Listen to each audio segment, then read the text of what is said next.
advantaged by males participating against them. Female athletes have fought hard to gain recognition and respect for their achievements, and they should not be undermined by unfair advantages or discrimination. Allowing males to compete in women's sports does just that. H.R. 734 seeks to address this by prohibiting federal funding to institutions that allow males to compete in women's sports, teams, or events. It is an indisputable fact that the average man has certain physical advantages over women in sports.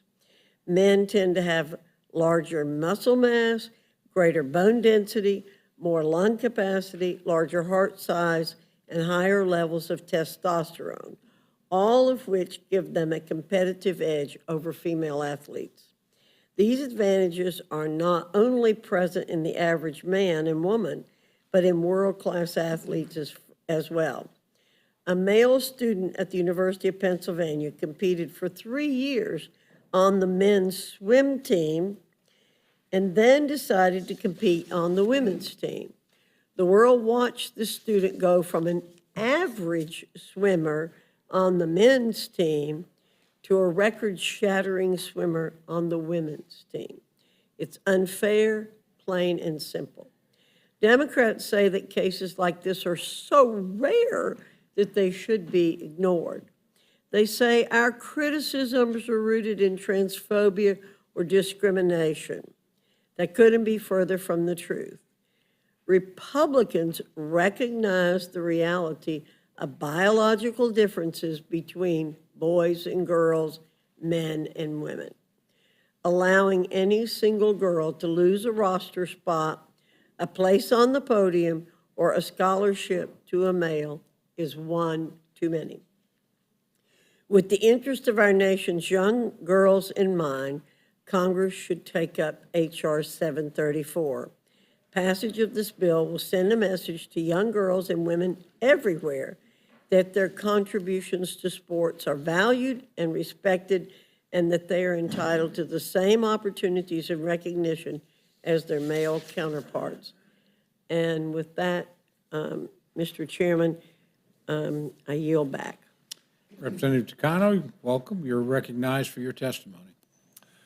Good evening, Chairman Cole, Ranking Member McGovern, and members of the Rules Committee. I speak in opposition to H.R. 734, the more aptly named Politics Over Participation Act. We can all agree on the need to address the challenges facing our education system, issues such as gun violence, academic achievement gaps, and the lack of mental health support for students. These are all serious challenges that demand serious action. Unfortunately, my Republican colleagues have used their first 100 days in the majority to pursue a radical education agenda that prioritizes political points over students' success and safety. Last month, House Republicans unilaterally passed a bill that allows a vocal minority of parents to impose their beliefs on all parents and students, while doing nothing meaningfully to increase parental involvement in their children's education.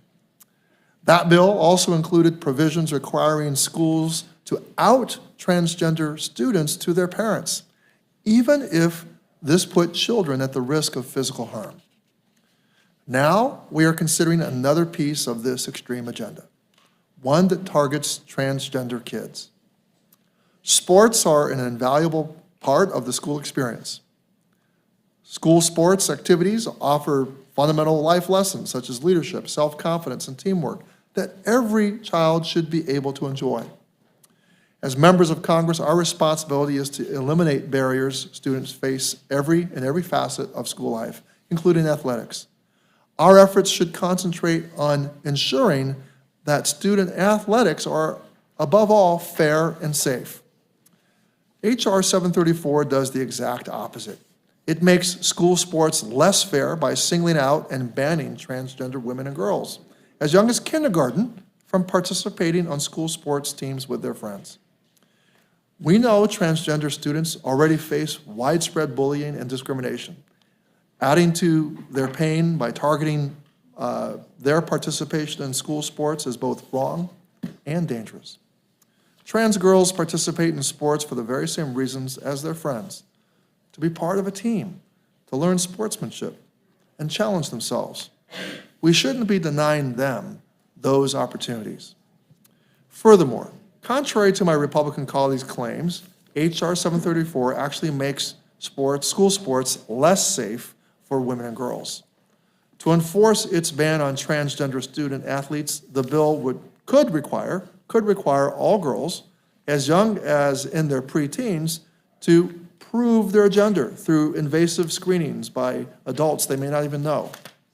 Imagine that your 12-year-old daughter wants to play soccer, but before you can sign her up, she has to sit for an interview with some stranger who will ask her questions about her body and potentially even have to submit to an exam. I would never want that for my former students or my constituents, and I'm sure members of this committee wouldn't want that either. Simply put, H.R. 734 does not protect women and girls. It only makes school sports less safe and less fair.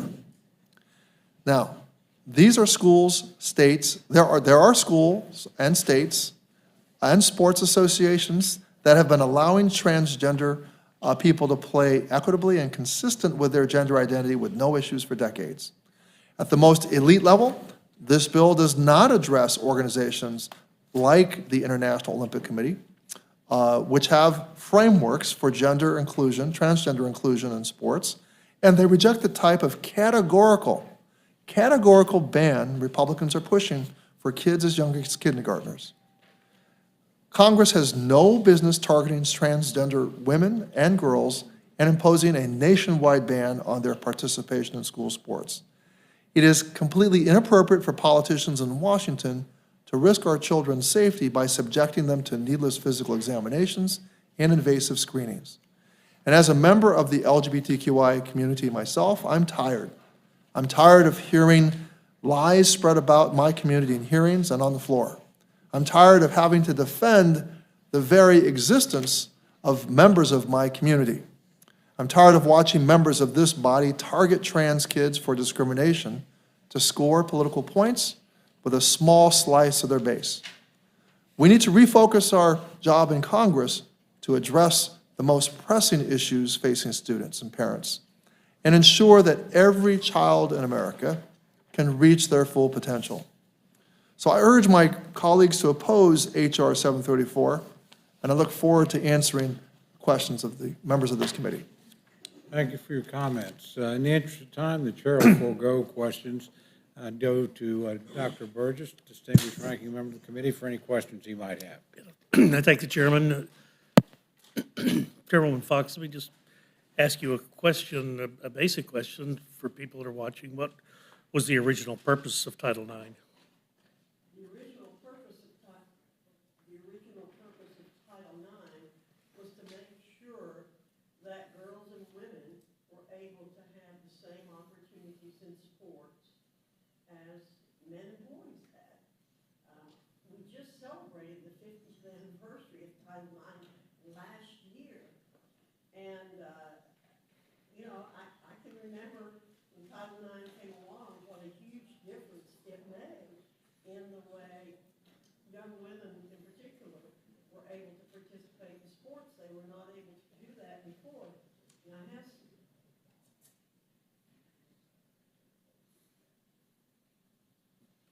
Well, I did that too. I turned it on and it went off. I'm sorry. Sorry, it was on, then it went off. Okay. You're not in charge. I think my voice is pretty good. I know I have some statistics on this somewhere that I can get to you about how the numbers have increased since Title IX was put into effect. They're astronomical. So At let me the just, elementary and secondary level as well as at the college level. And they've meant so much to students because before this, students were denied scholarships. That was not working. Sorry, that's not working.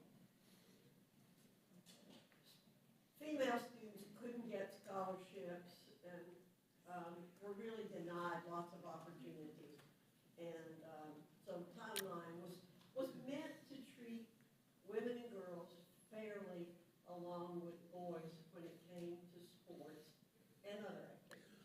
So 50 years have gone by, or is that level of fairness still important today? Oh, absolutely, still important today.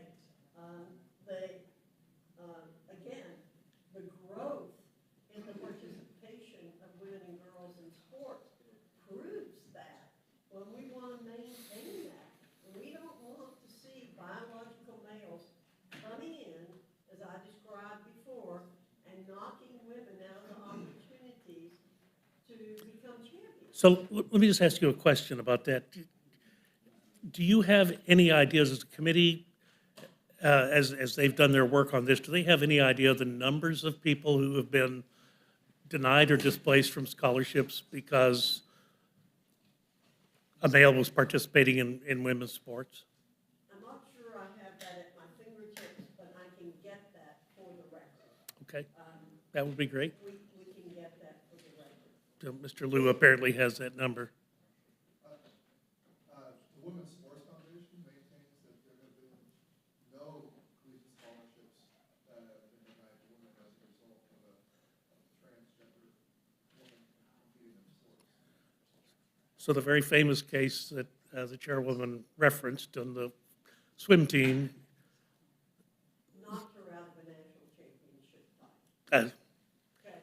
oh, Whether or not it knocks them out of the scholarship or not, it seems to me is not, I mean, they will be knocked out of scholarships, I'm sure, if they haven't been already.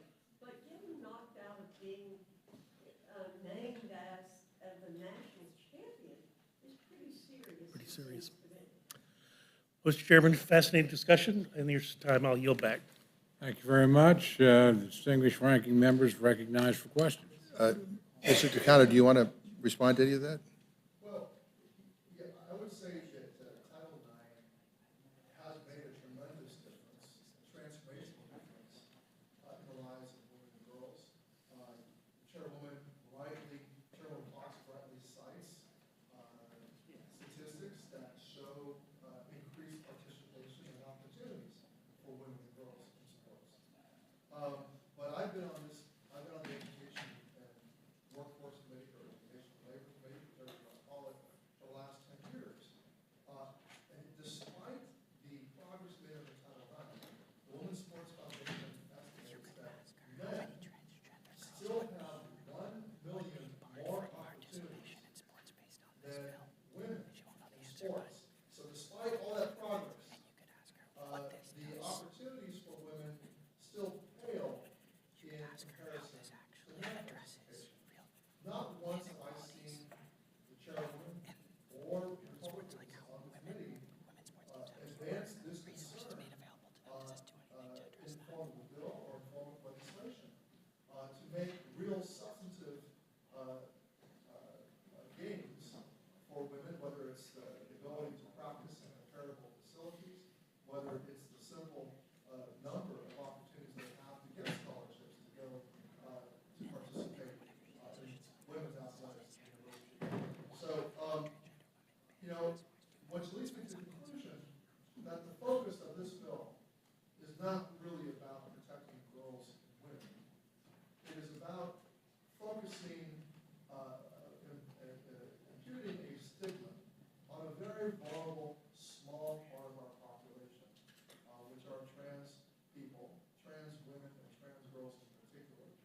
The governor of Utah vetoed similar legislation. He vetoed an outright comprehensive trans ban because when he cited out of the 75,000 young people who participate in sports in Utah, only 4 were trans, and only 1 of the 4 was a trans girl. And the governor just saw no reason why we should deny participation, because sports is not just about winning, it's also about participation. It's about connection to community. And why we would ostracize, why the legislature of Idaho would choose to ostracize one very vulnerable trans girl because they were endangered was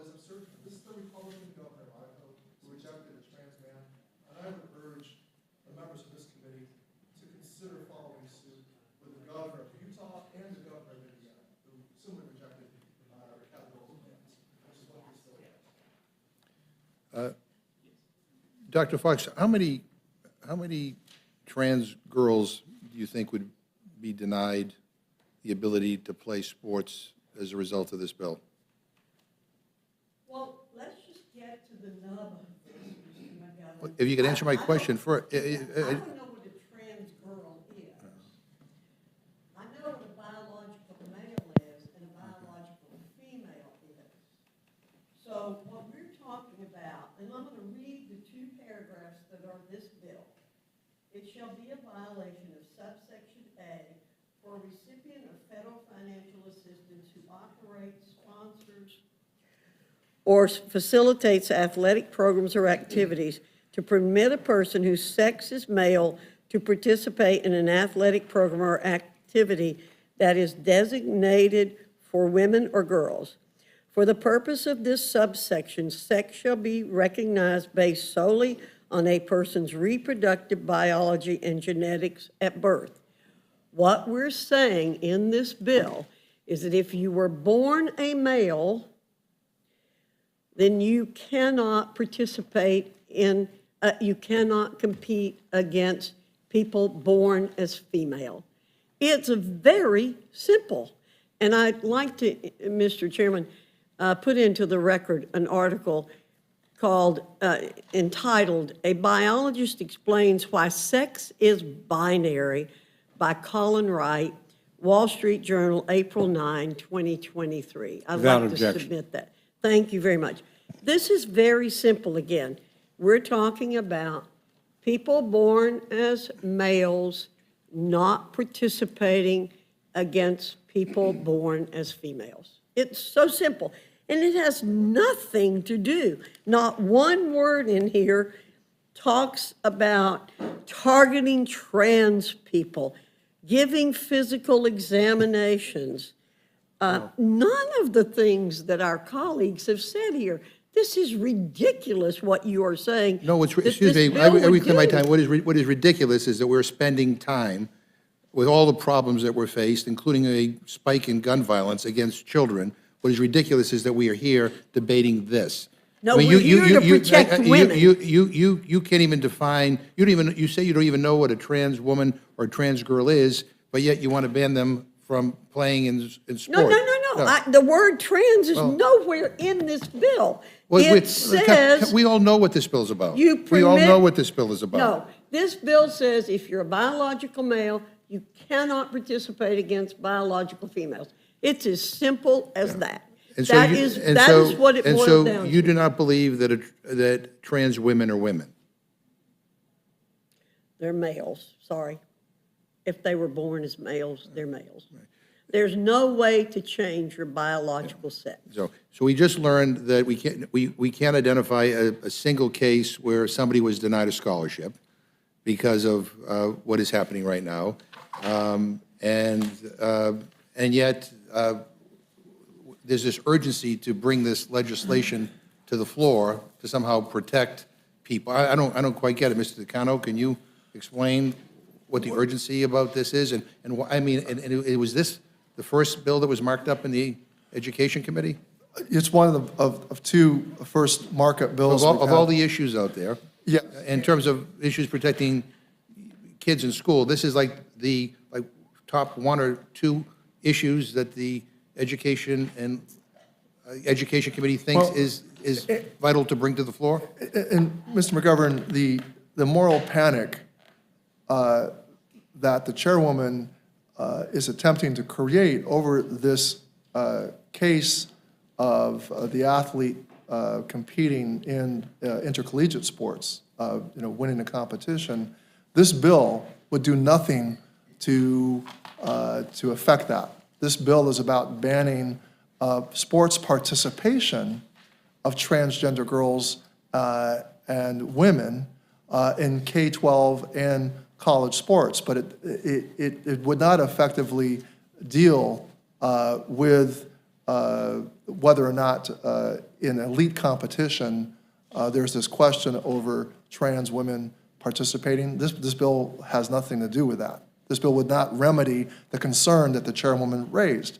And, let me also say that the real harm here is the exclusion from participation of trans young people, trans kids, trans middle school kids, trans high school kids, for whom the huge value of sports is about participation. It's about connection to community. And this bill would stigmatize them. This bill would separate them out. This bill would subject them to even more isolation than the bullying that they often face and the physical dangers. Trans kids are in need of our protection, not of stigmatization. And despite these words not being in the text of the bill, the effect of this bill would be exactly that. Let me just sort of read one of the final paragraphs from the governor of Utah, his veto message. The governor of Utah, as he vetoed a very similar bill, and he wrote it to so Spencer Cox, the governor of Utah, wrote to Stuart Adams, who was the president of the Senate, and Brad Wilson, the Speaker of the House of Utah. He said, there's one more important reason for this veto, I must admit. He says, I'm not an expert on, I quote, on transgenderism. I struggle to understand much of it, and the science is conflicting. When in doubt, however, I try to err on the side of kindness, mercy, and compassion. I also try to get proximate, and I'm learning so much from our transgender community. There are great kids who face enormous struggles, and here are the numbers that have most impacted my decision. 75,000, 4, 1, 86, and 56.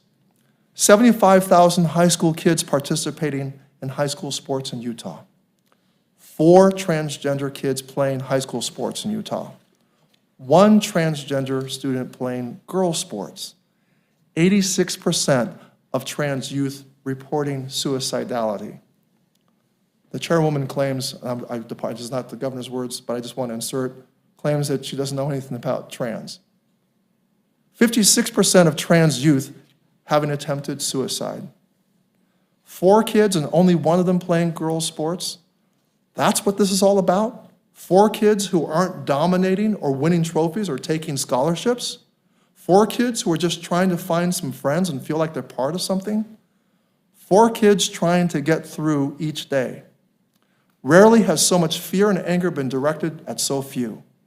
I don't understand what they are going through or why they feel the way they do, but I want them to live. And all the research shows that even a little acceptance and connection can reduce suicidality significantly.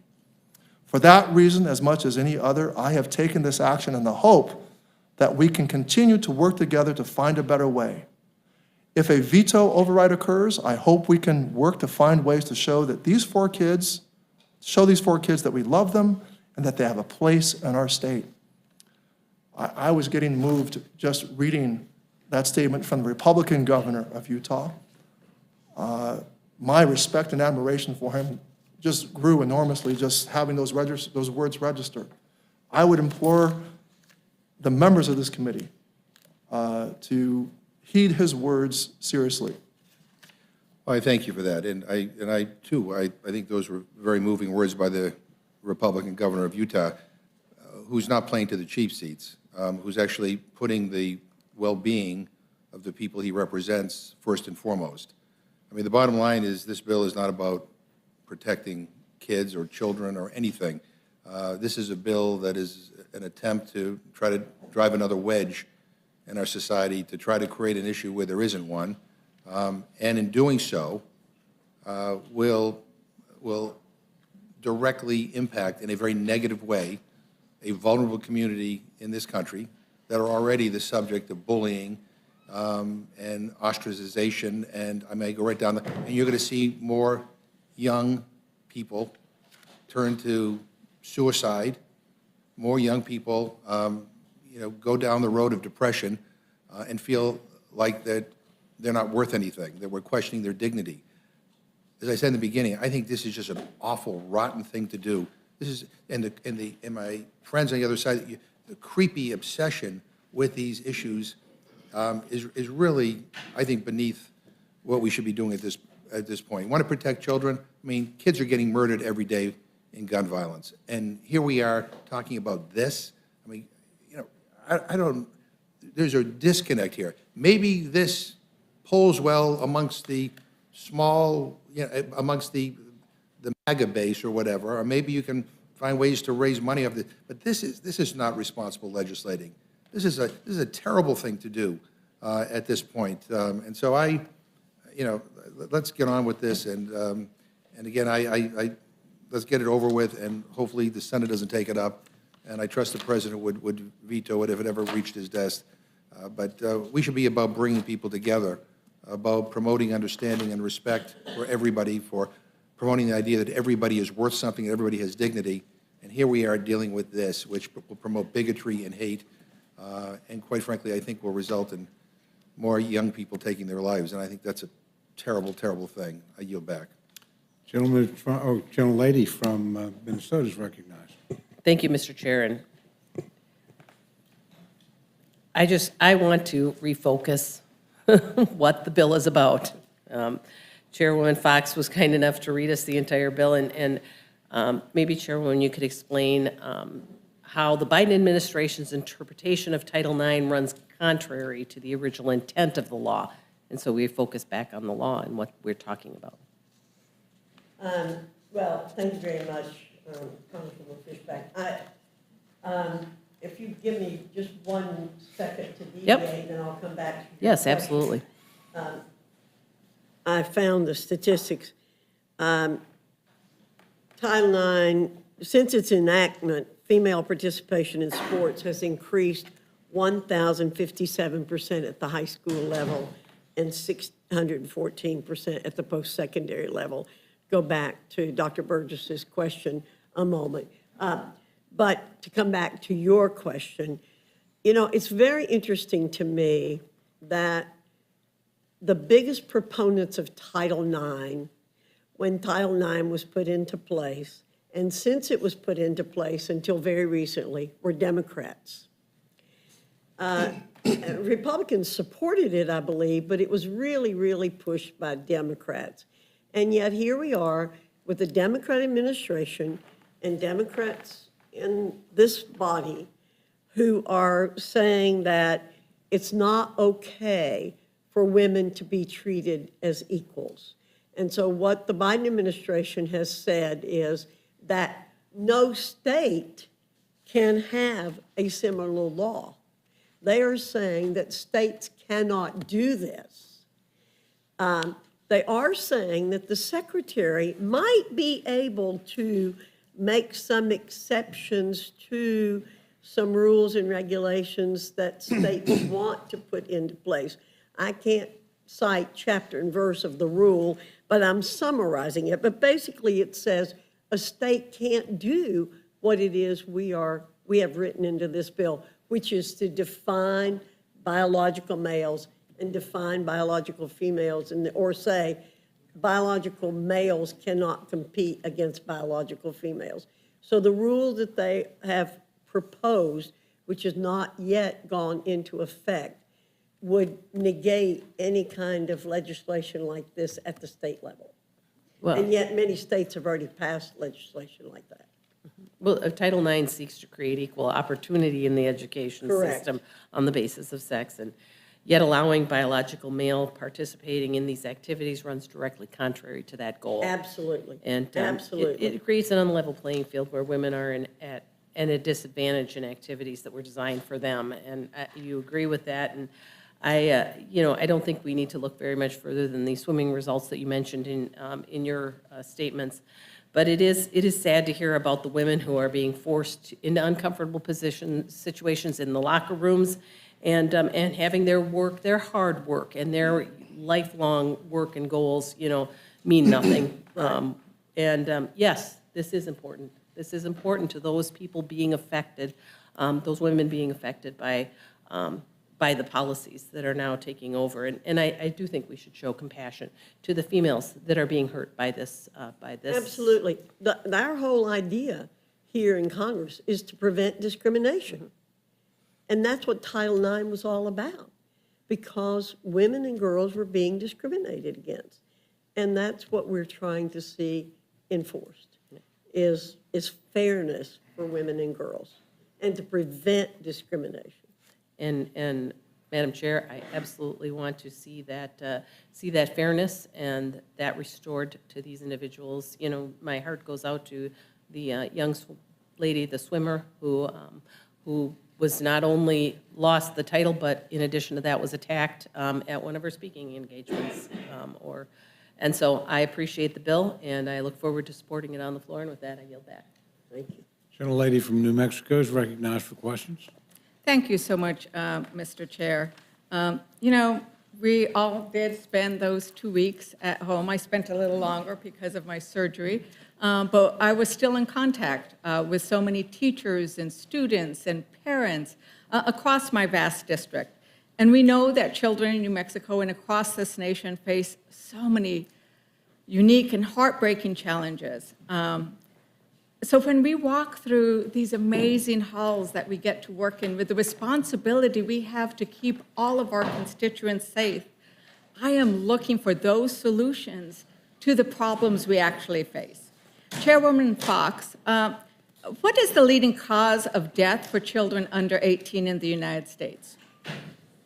Well, I've heard it said here today that it is gun violence. Yes, indeed. Gun violence is the greatest cause of death for children under 18. More children die of gun violence than any other cause. And that to me is among the most urgent issues when it comes to making sure our kids are safe and cared for in our schools.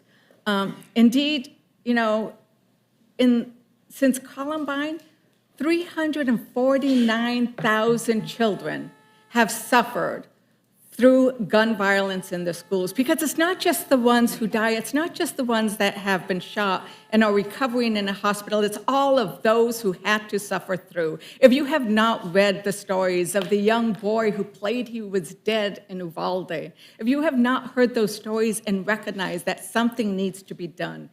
Chairwoman Fox, I think the one too many, you pointed out that one too many is too much. To me, 349,000 are too many. There were 46 school shootings last year, and those numbers are only rising. Chairwoman Fox, does this bill do anything to address the scourge of gun violence in our schools? The intent of this bill has nothing to do with gun violence. Thank you. It's all about Thank you. treating women fairly. Thank you. I would indeed say that last year, we passed the Bipartisan Safer Communities Act. That law helps provide resources to fight the mental health crisis amongst our youth. It was pointed to in several of my visits to the schools because it was going to attack a major issue facing our children. That law is an example of how Democrats and Republicans can work together with President Biden to actually help our kids. I really want to thank our Chairman Cole for having supported that bipartisan law. Representative Takano, thank you so much, Chairman Takano, for reading that passage of the governor. The idea that his goal, not understanding, in some ways maybe similar to Chairwoman Fox, as to what is really about with a transgender child. That was so moving, the fact that that governor just wanted to make sure that the children in his state stayed alive. Can you talk a little bit more about the impact that a law like this and other laws that are targeted, that are using trans children and trans people as targets in order to get people mad, in order to get people to pay money, to send in money to political campaigns? Tell us a little bit about what happens to the actual children when they see this kind of attack on who they are. Well, there is, I think, obviously not among all Republicans, because the governor of Idaho is a Republican, the governor of Indiana is a Republican. So not all Republicans are engaging in extreme efforts, extremist efforts to target trans kids, to up in public education. But there has been political success in some parts of our country, where some other governors, notably Governor DeSantis of Florida, has seen a political advantage in using and riding the wave of misunderstanding, of creating more fear among parents. Parents care a lot about their kids. We all know parents care about their kids. And it's not too hard with a person who sits in a place of leadership to manipulate those fears, to fan those fears, to the detriment of a very, very vulnerable population that's not understood. And even my colleague, the chairwoman, claims not to even grant that trans people and trans young people exist. Simply don't exist. And therefore, it makes it easy for them to write a piece of legislation and have it purport to be about protecting girls and women. This bill does not protect girls and women. It does not increase opportunities for women to compete at the collegiate level or to win more scholarships, for women and girls to have equal playing fields, to have access to facilities and practice fields that are on par with what men have and what boys have, to have the same, to have parity in the kinds of sports teams, to have a girls and a sports team, girls and boys sports team. This bill does nothing to ameliorate the fact that, according to the Women's Sports Foundation, men and boys still have 1 million more opportunities than girls do. And I haven't seen the chairwoman or any Republican advance such legislation. Why are they saying that this bill achieves that purpose when its main purpose is to target a group of people that they don't even say exists? So that's an issue. So sports bans don't just negatively impact transgender and intersex athletes being targeted, but also the mental health of transgender and other LGBTQI youth more broadly. 85% of transgender and non-binary youth say that recent debates around anti-trans bills have negatively impacted their mental health. And Congresswoman, let me just say, I remember being a teenager in California when a state senator named John Briggs qualified for the ballot initiative known as the Briggs Initiative, which would have banned gay teachers or LGBT teachers from teaching in the schools. That debate affected me as somebody growing up, as someone being a teenager. And so I can completely understand how just this debate about transgender youth and sports, transgender book banning, banning books that even mention them. I mean, this movement, this extremist movement, doesn't even want kids to have access to books that tell them, that reveal their experience, the experience of who they are. It's not about converting them. It's not about making more trans kids or grooming them. It's about just having kids know that there's somebody who understands their experience. This debate, the kind of divisive debate we're having, is affecting the mental health of transgender kids and other LGBTQI youth. Thank you very much. And, I've read reports that show that 29% of transgender youth have actually been threatened or injured with a weapon or on school property, compared to, 7%. Any bullying is wrong. But to see that multifold increase on transgender kids is really scary. And this kind of bill just gives more to that, especially if you have some of the intrusive needs to verify somebody's gender, right? And that's what you were talking about that we need to be worried about. One of the things that I think is very concerning, I don't know if you did read the recent article that came out in the New York Times of how a campaign against transgender rights mobilized conservatives. And that article, actually, they poll tested what would get people the most upset as some of the issues around equality seem to fade? Because now I think there is a general acceptance among many that you can get married, that we can have LGBTQ marriage equality, right?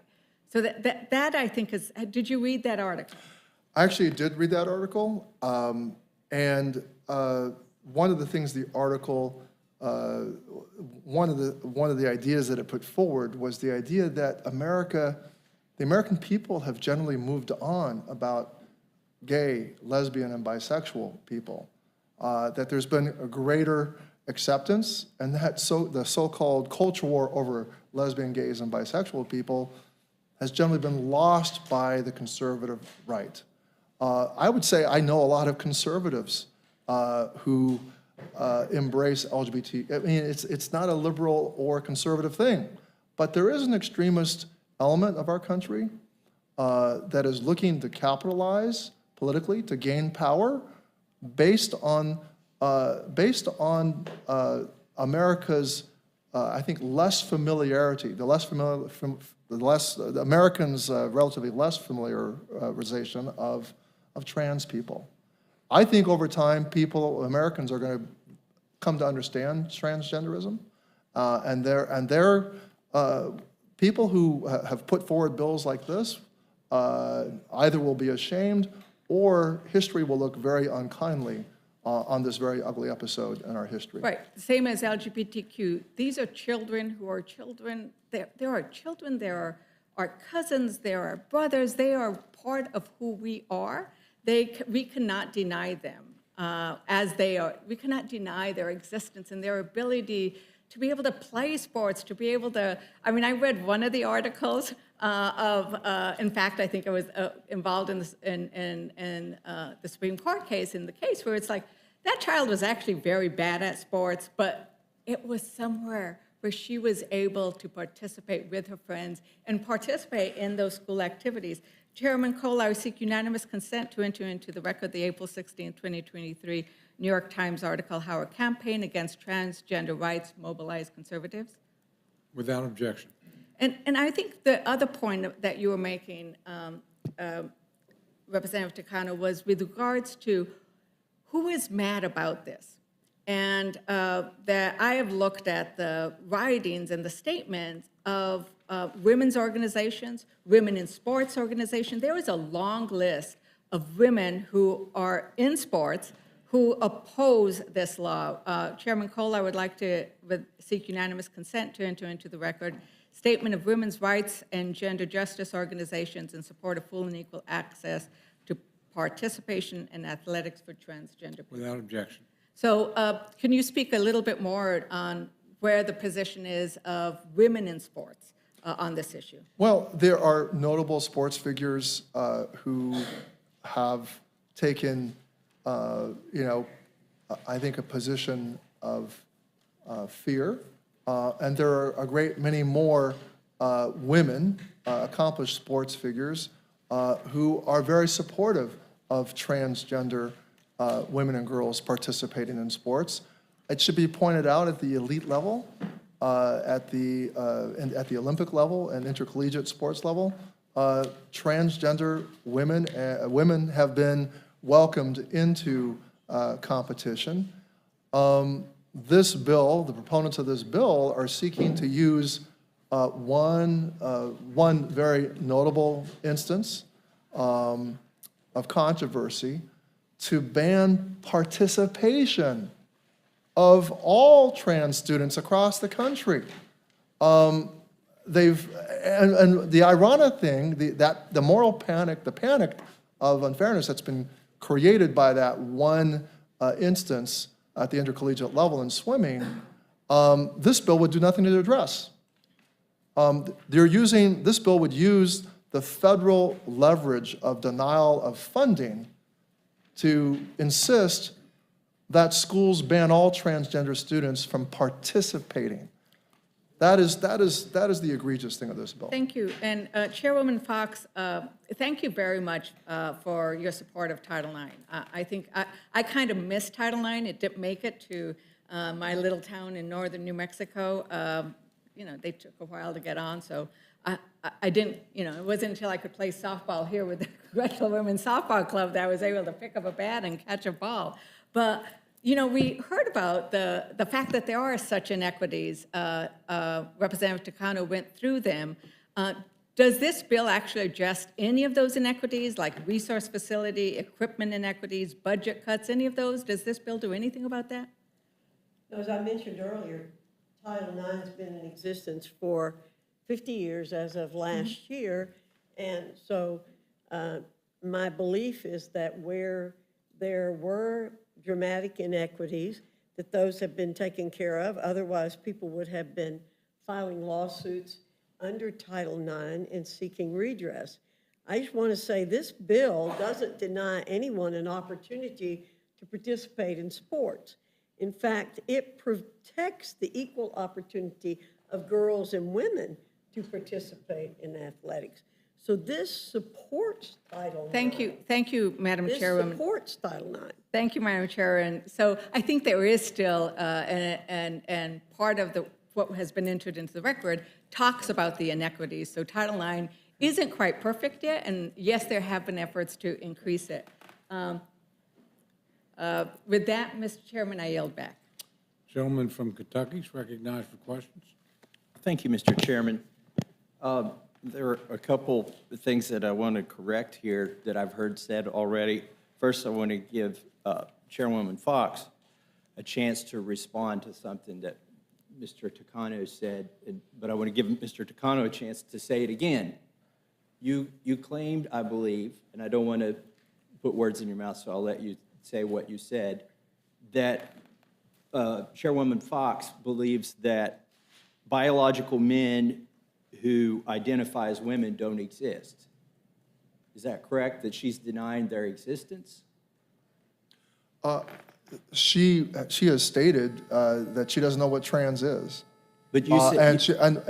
And she doesn't want to address the rights of trans girls and women or trans people in general, and we can get further into No, I'm not the asking about the rights. It's not the rights that you called into question, I believe. You said that she said these people don't exist. You said that. We can go back. She said, what I heard her say is, I don't know anything about trans people. I don't know what that means. No, but let me, and we could, I'll apologize later if I'm mischaracterizing what you said, but you used the word exist. You said that she says they don't exist. I believe she's not calling into question their existence. She's calling into question this fantasy that they could change their sex. Correct. Do you want to clarify? Yeah, absolutely. No, you're exactly right. I do not deny the existence of people who say they are biologically one sex but identify as another. Certainly there are people in this country who say that. My point was, one cannot change one's biological sex. It has not been found to be possible. I used to teach sociology. Back in the 70s and 80s, one of the books that I put on the list for my students to read was a book called Conundrum. It was actually about a male who had grown up as a male who later in life decided he was going to identify as a female. So I've been familiar with this phenomenon since way before many other people were familiar with them. I add that book as one of the books my students could read in a marriage and the family class because I thought it was an issue that would be good for them to understand or to be familiar with. I'll go back to what I said to begin with, Mr. Massey, and thank you for asking the question. I do not believe it is possible for a person to change one's biological sex.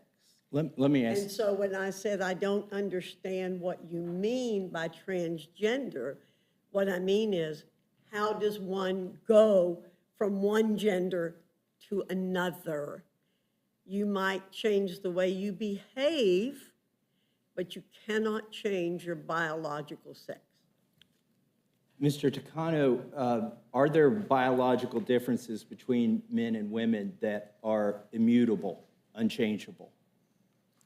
Well, there are biological sex characteristics, and we also know that there are intersex individuals whose biological characteristics are ambiguous, and who were assigned a particular sex by a medical practitioner, and some of these individuals have grown up experiencing themselves contrary to the assigned sex that was given by the medical professional when they were born.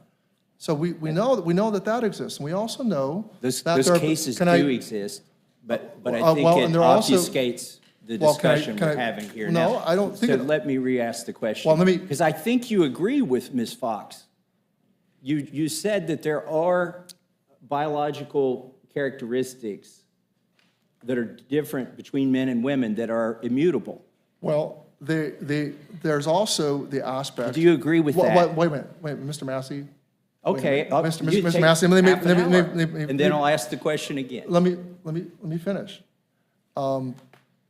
There are also cases where people are born with the sex characteristics are male or female, but whose interiority, whose experience is contrary to that.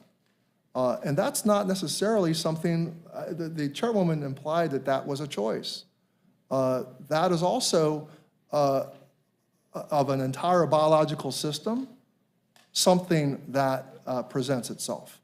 So that I wouldn't say that sums up everything, but I would say in a very simple way, there are people who are born with the sexual characteristics of one sex, but who then experience themselves as the opposite, as the contrary. Do you agree that, And that's not a matter of choice. I'll let you filibuster. Yeah, I'm sorry. Do you agree that there are biological differences that are immutable between men and women? There are biological differences. Like their chromosomes, for instance? There are biological differences. Okay.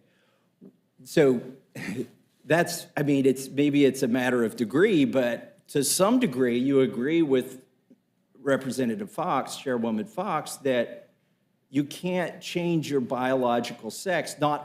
You could change your appearance, you could, but you can't change your biological I think sex.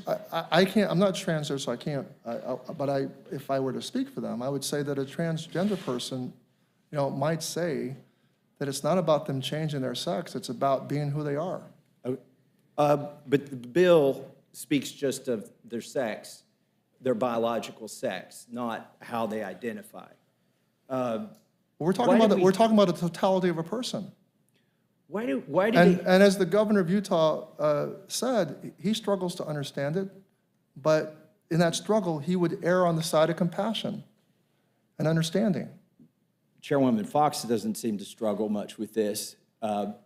Why do we have two different categories of sports leagues? Why do we even separate them by male and female?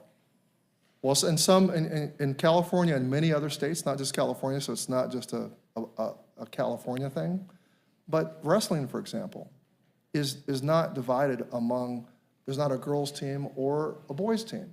Girls will compete according to weight class, and I've seen girls compete in wrestling tournaments against boys. This is not about, so this law is about the inclusion of trans girls and trans women, but in Wouldn't that this solve it case, all?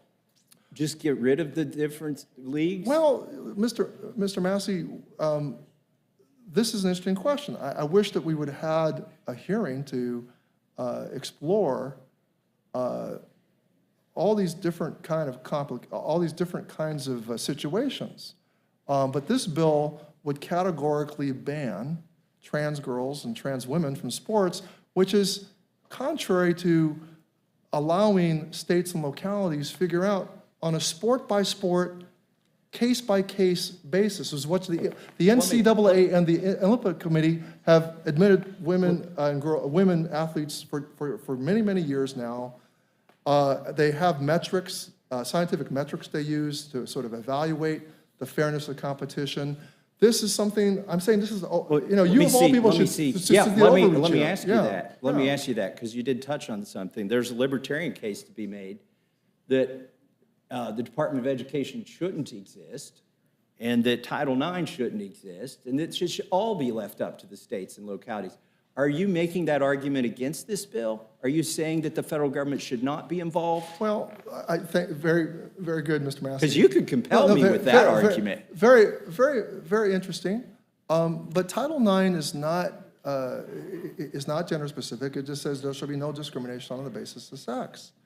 And I celebrate the fact that Chairwoman Fox has noted the tremendous progress that women and girls have made in terms of sports participation.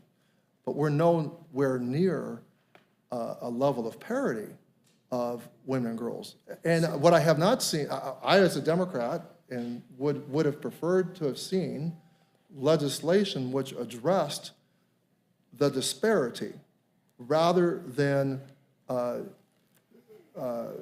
crafting or amending Title IX to specifically circumscribe girls and women, trans girls. Let me ask where we started before we went down this path.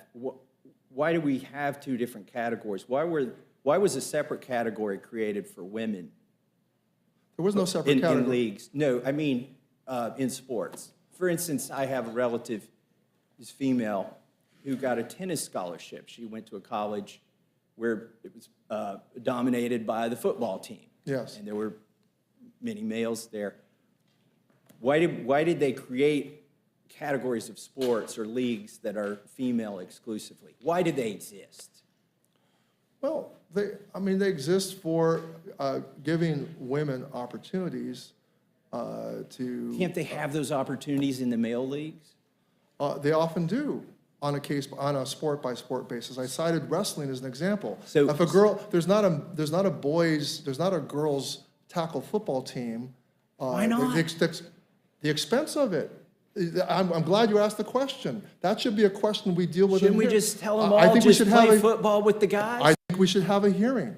They do. In California, if you want to compete, if a girl wants to compete on the boys' football team, because of Title IX, they have a right to, because there's not a girls' tackle football team. But this should be explored in a committee.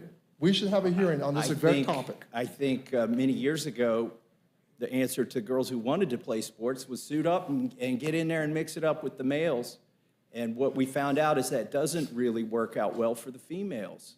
In a lot of sports, there are sports where females may excel a bit more so than males, but not in a lot of these. Well, Mr. Massey, so if you're making the case, and I'll let you speak here in a second, but it almost sounds like that's where we're going with this, and it's troubling to me and a lot of females. Let me get to the other thing that I think was mischaracterized here. I wasn't going to bring up the politics today, but the other side brought up the politics of this and claimed that this riles up the right-wing base, that somehow there's an electoral advantage to be had by playing to the right-wing base here. The reality is the people who are most concerned about this are moms, are women who are more moderate or maybe not even politically affiliated because they don't want their daughters being denied opportunities. They don't want their daughters in the same restrooms as the boys. And so it's not about, like, the politics of this is not about riling up the base. In fact, if you go look at the demographics, it was mentioned, and I wouldn't have brought up this name, but it was already brought up, so I'll bring it up. Governor Ron DeSantis won in a landslide in Florida on this issue, not by riling up the base, But because more so than ever, you had Democrats who voted for him and independents who voted for him, more so than in other races, typically in Florida, he did not get a 20-point victory by riling up the base over wokeism. He got a 20-point victory by expressing common sense attitudes that moderates and independents hold. And my understanding is that he won in 2016 because of Black mothers who believe in school choice. And he won by about 40,000 Massey, if I votes could- because those parents want school choice. And so I think you make an excellent point. And if you hear over and over again, Mr. Massey, the word extremist, extremist, extremist, that's all the other side can talk about.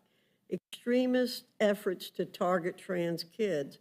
And I read the bill, and there's nothing in this bill to target trans kids or to ban books. Mr. There's Massey, if here. if I could, if I I want could, if I could address. Let me ask you. If I could address the I'm going to issue of move on because Okay. everybody Okay. wanted to be done by 7, and I'm already, I think, inspiring the ire of my colleagues who want to get done soon, but or in time just to do other things, like vote. Do you believe that biological men should be able to compete for scholarships, women's scholarships, if they so much as identify as a woman? Well, I think trans women, we should start from the premise of inclusivity, because you're avoiding the use of trans women. You want to put forward your terms and proceed on a debate, but I will say that there are trans women. I do think that the International Olympic Committee and the NCAA have accepted trans women on a sport-by-sport, case-by-case basis, okay? That's existed for many years, and we've only had a handful of cases where this issue of fair or unfair competition has become an issue. If I So it's phrase not- the, so it's- okay, so it's not- let me so it's not- so it's not been- respond. it's not been If an I issue. phrase the question using your vernacular, Yeah. should trans women be able to compete for women's scholarships? As a general rule, the answer is yes, but I think there ought to be accommodations. Let me ask There another ought to- question. Well, there ought to be, Which, yep, let me ask a few more questions. and there ought then to the be other side- accommodations, there ought to be accommodations. Mr. Chairman, Well, I'm trying to be polite. no, Mr. Chairman, I think we ought to allow the witness to answer the question. Well, I gentlemen, get it, but out of courtesy, Take out a minute of or two to courtesy, answer the question. out of decorum and courtesy, I think it's appropriate to let him answer the gentleman question. can If you want to be certainly- rude, you don't have to. gentlemen is certainly can raise the point. Opinion of the chair, I did not see any rudeness going on here, nor have I seen any lack of ability of people to participate in the discussion. Well, we- So Be as if- generous as if- possible, if- so You have Could- been, sir, you have been. If I may appreciate- finish? I appreciate the give and take. May I finish? Sure. Thank you very much. So just give yourself a little more time, but again, I did not detect an acrimonious exchange or anybody being rude to anybody in this exchange. So with that, I'll return the time to the gentleman. And I yield to Mr. Takano. Well, so we don't have a single example of a trans woman getting a scholarship in the first place, all right? But you're raising a hypothetical. Would I? We should really focus on increasing scholarship opportunities for all women. As I said, the issue is 1 million more opportunities for men than women right now. So the real issue is how do we increase opportunities for all women? So far, this hypothetical you've mentioned has not presented itself in reality of a transgender or a trans woman winning an athletic scholarship. We've not seen that happen. And in the You arena, wouldn't be against it. on a case-by-case basis, we have to, I think, evaluate the situation in the way that the NCAA and the IOC do now. Is anything more required of a trans woman than to say she's a trans woman?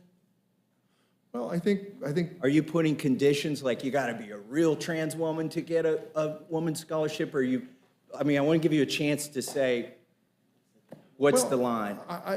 Again, this is something that I think we should have done in a more robust committee hearing with trans people present, with trans experts, with the experience of athletic directors, the International Olympic Committee folks, the NCAA. We could have had a far more robust discussion than coming to this place, and where we arrived at is a complete and total ban, which is what 2 Republican governors have rejected after careful consideration. That's my concern. And you, as a libertarian with a deep suspicion of government overreach and government powers, this is a bill that ought to be antithetical to, I think, your beliefs. Well, if you want to co-sponsor my bill to eliminate the Department of Education, feel free to join me. I'll yield. There are more questions, and I love the dialogue, but I'm going to yield back to the I chairman now. appreciate the respect, the mutual respect we have for one another. I appreciate it. Thank you. Gentlelady from Pennsylvania is recognized for questions. Thank you so much.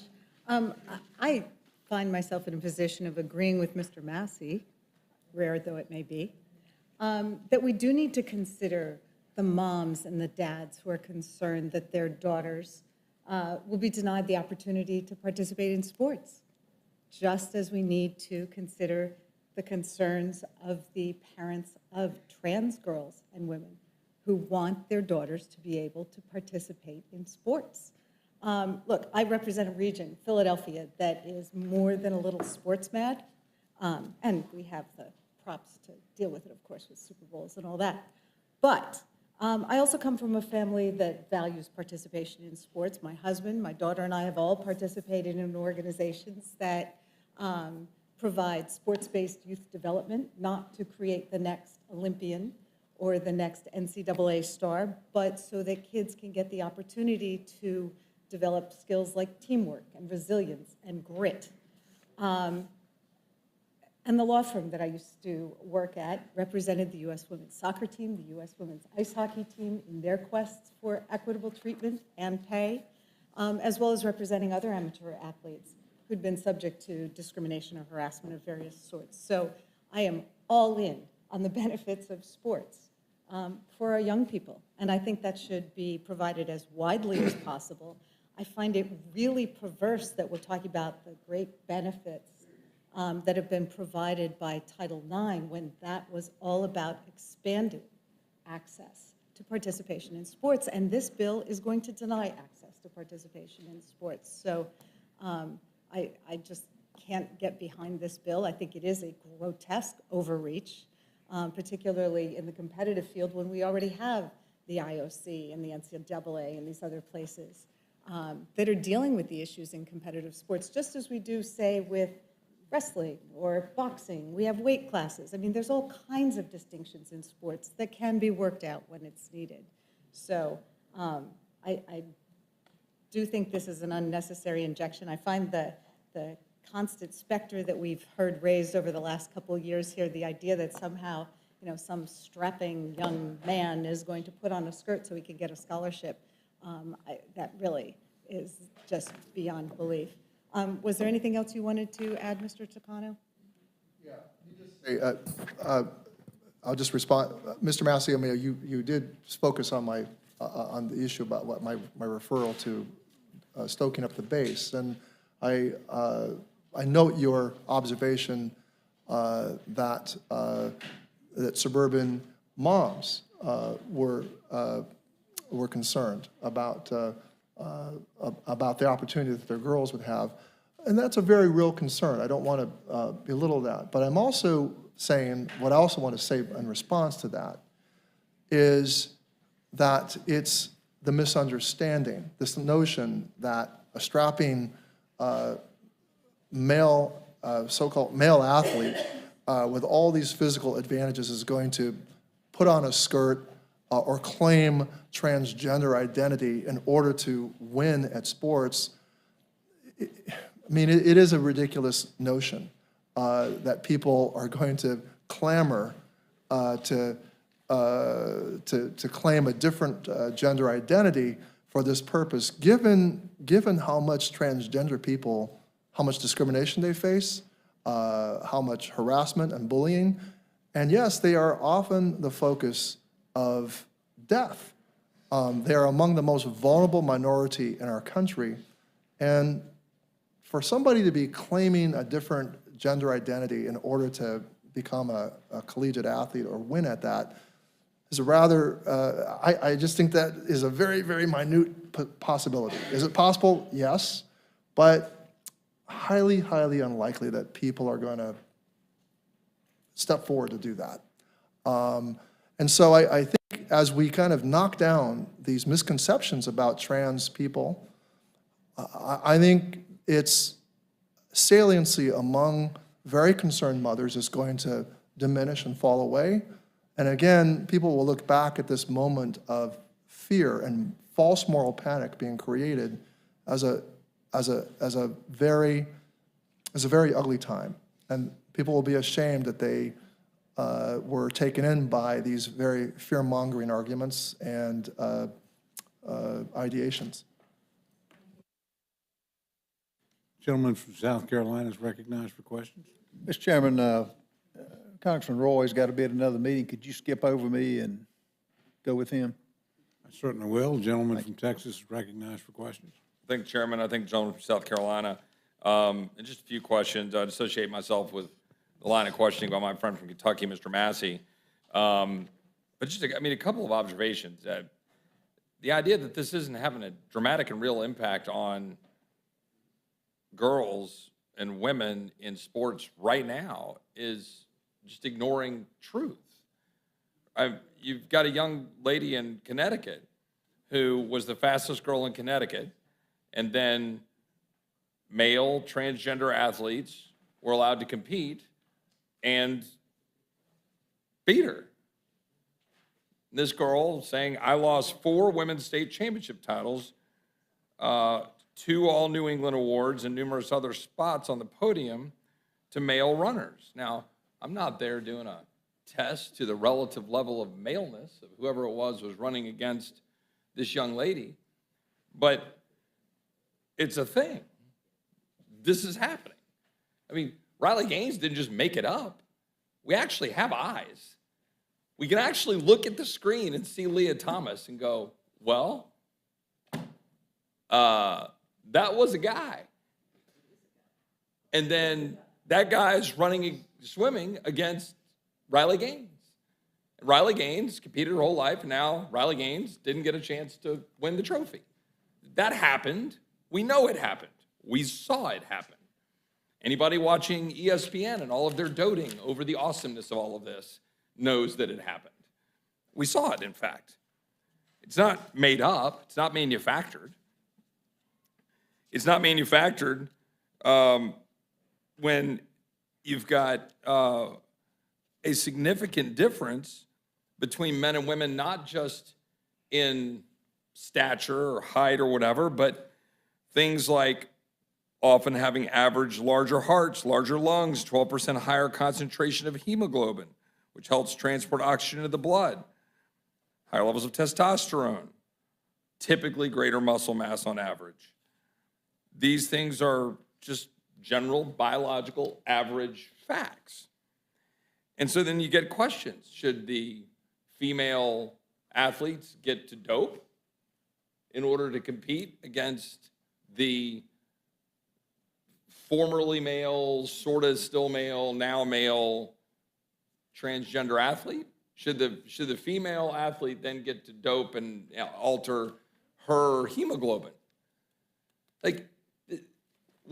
This is not manufactured. These are real issues. And you have a real situation where you've got parents concerned not just about that, which was the whole purpose of Title IX, to the various questioning of my friend from Kentucky, and into which we had an actual robust debate here about whether or not maybe Title IX should be brought into question in light of the current situation.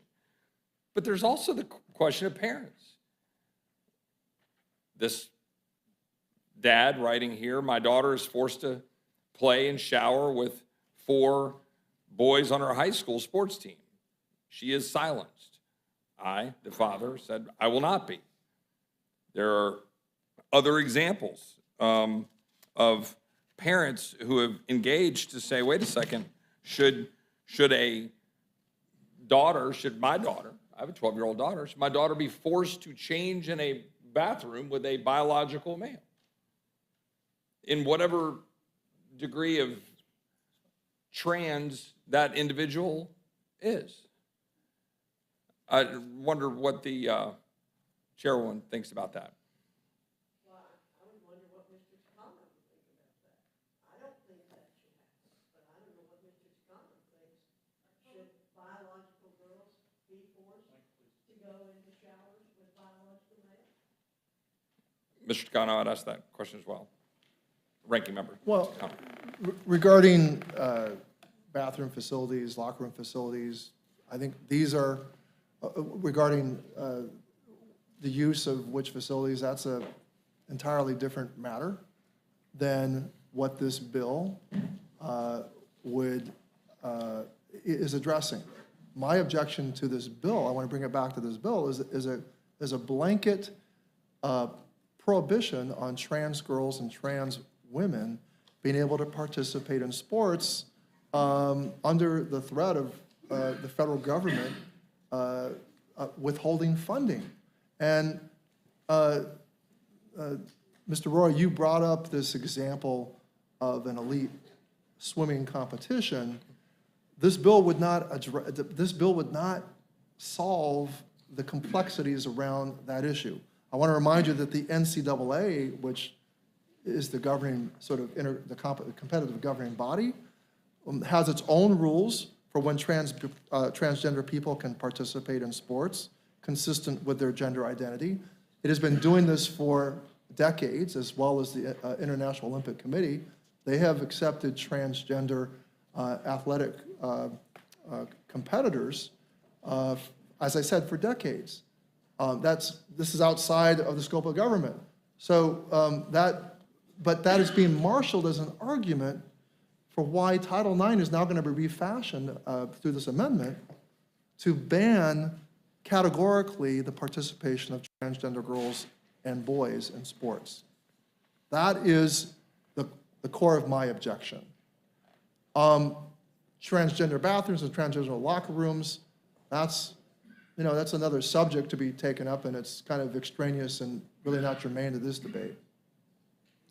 So to clarify, you do believe that biological males should be able to use the bathrooms in which our young women are changing and using to participate in sports or otherwise? Well, Being able to access facilities consistent with one's gender identity is critical to the well-being of transgender people. Being unable to go to the restroom or locker rooms consistent with your identity undermines your ability to perform normal daily activities. Arguments that providing transgender people access to facilities consistent with their gender identity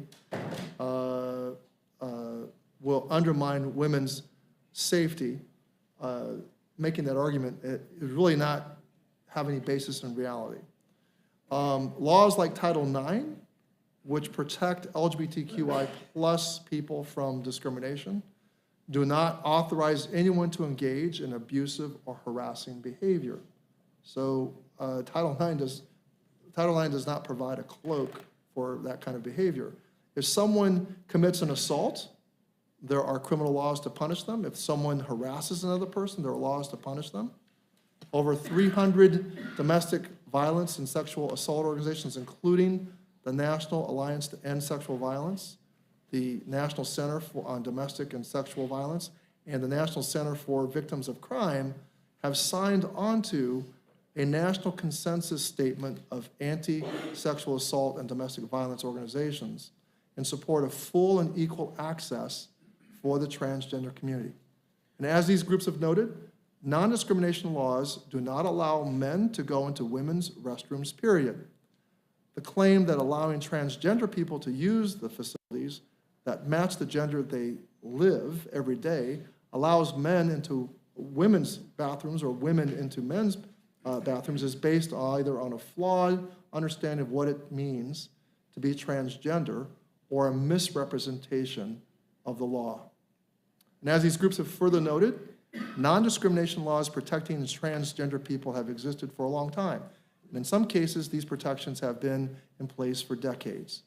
These laws have protected people from discrimination without creating harm. And none of these jurisdictions have seen a rise in sexual violence or public safety issues due to non-discrimination laws. Assaulting another person in a restroom or changing room remains against the law in every single state. So yes. So yes. A transgender person should be able to access facilities consistent with their gender identity. If their identity, so if they're a biological male and they have the reproductive organs of a biological male, they should be able to use the facilities that a biological female Let's be competing clear. under Title IX and in female Let's be clear sports that men cannot access women's restrooms or facilities. A transgender person should be able to access facilities of the gender that they identify with. So the answer is yes. So just one last point on this. Going back to the Connecticut example, just in Connecticut in the past several years, there's 2 male athletes have taken more than 80 sports opportunities from girls. Chelsea Mitchell was the one I mentioned before, who ran for Canton High School, lost 4 state championships, 2 all New England awards. And her quote was this: "It tells me that I'm not good enough, that my body isn't good enough, and that no matter how hard I work, I'm unlikely to succeed because I'm a woman." So is that what we think is the proper result of allowing biological males to compete against biological females in competitive sports? That a female athlete is left unable to compete in that case? Well, look, the actual experience of both the cisgender and transgender athletes in this case that you mentioned in Connecticut prove how disconnected the claims that transgender inclusion will eliminate women's sports and women athletic scholarships actually are from reality. Chelsea Mitchell, one of the cisgender plaintiffs in the Connecticut case, defeated Terry Miller, one of the transgender athletes, in a Connecticut state championship just 2 days after her lawsuit was filed. All 4 cisgender plaintiffs received scholarships to run track in college, and there are currently, and 3 are currently part of NCAA Division I track and field programs. The 2 transgender athletes were not offered any scholarships, and we don't know of any examples of cisgender women athletes losing scholarships to transgender women athletes. Scholarships are awarded on a variety of factors, including athletic potential, team fit, academic standards, and more, not performance in a single game or competition. And this is just another argument to pit women against each other. Leading justice and women's sports organizations, including the Women's Sports Foundation, the National Women's Law Center, support the inclusion of trans, intersex, and non-binary students in sports and oppose this bill. And rather than pitting women against each other, we should be working to expand opportunities for all girls and women, opportunities that are severely limited compared to opportunities available to boys and men. Mr. Roy, I've cited a statistic that the Women's Sports Foundation has said and declared that men and boys have 1 million more opportunities than girls and women.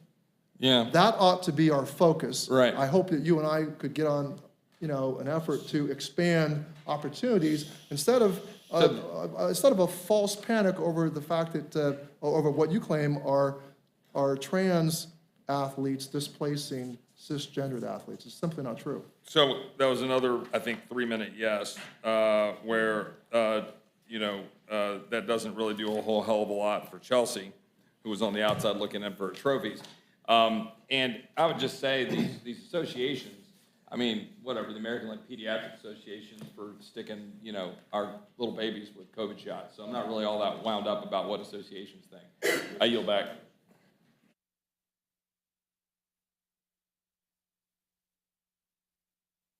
Chairman, would you skip over me? Ashley's got a press conference.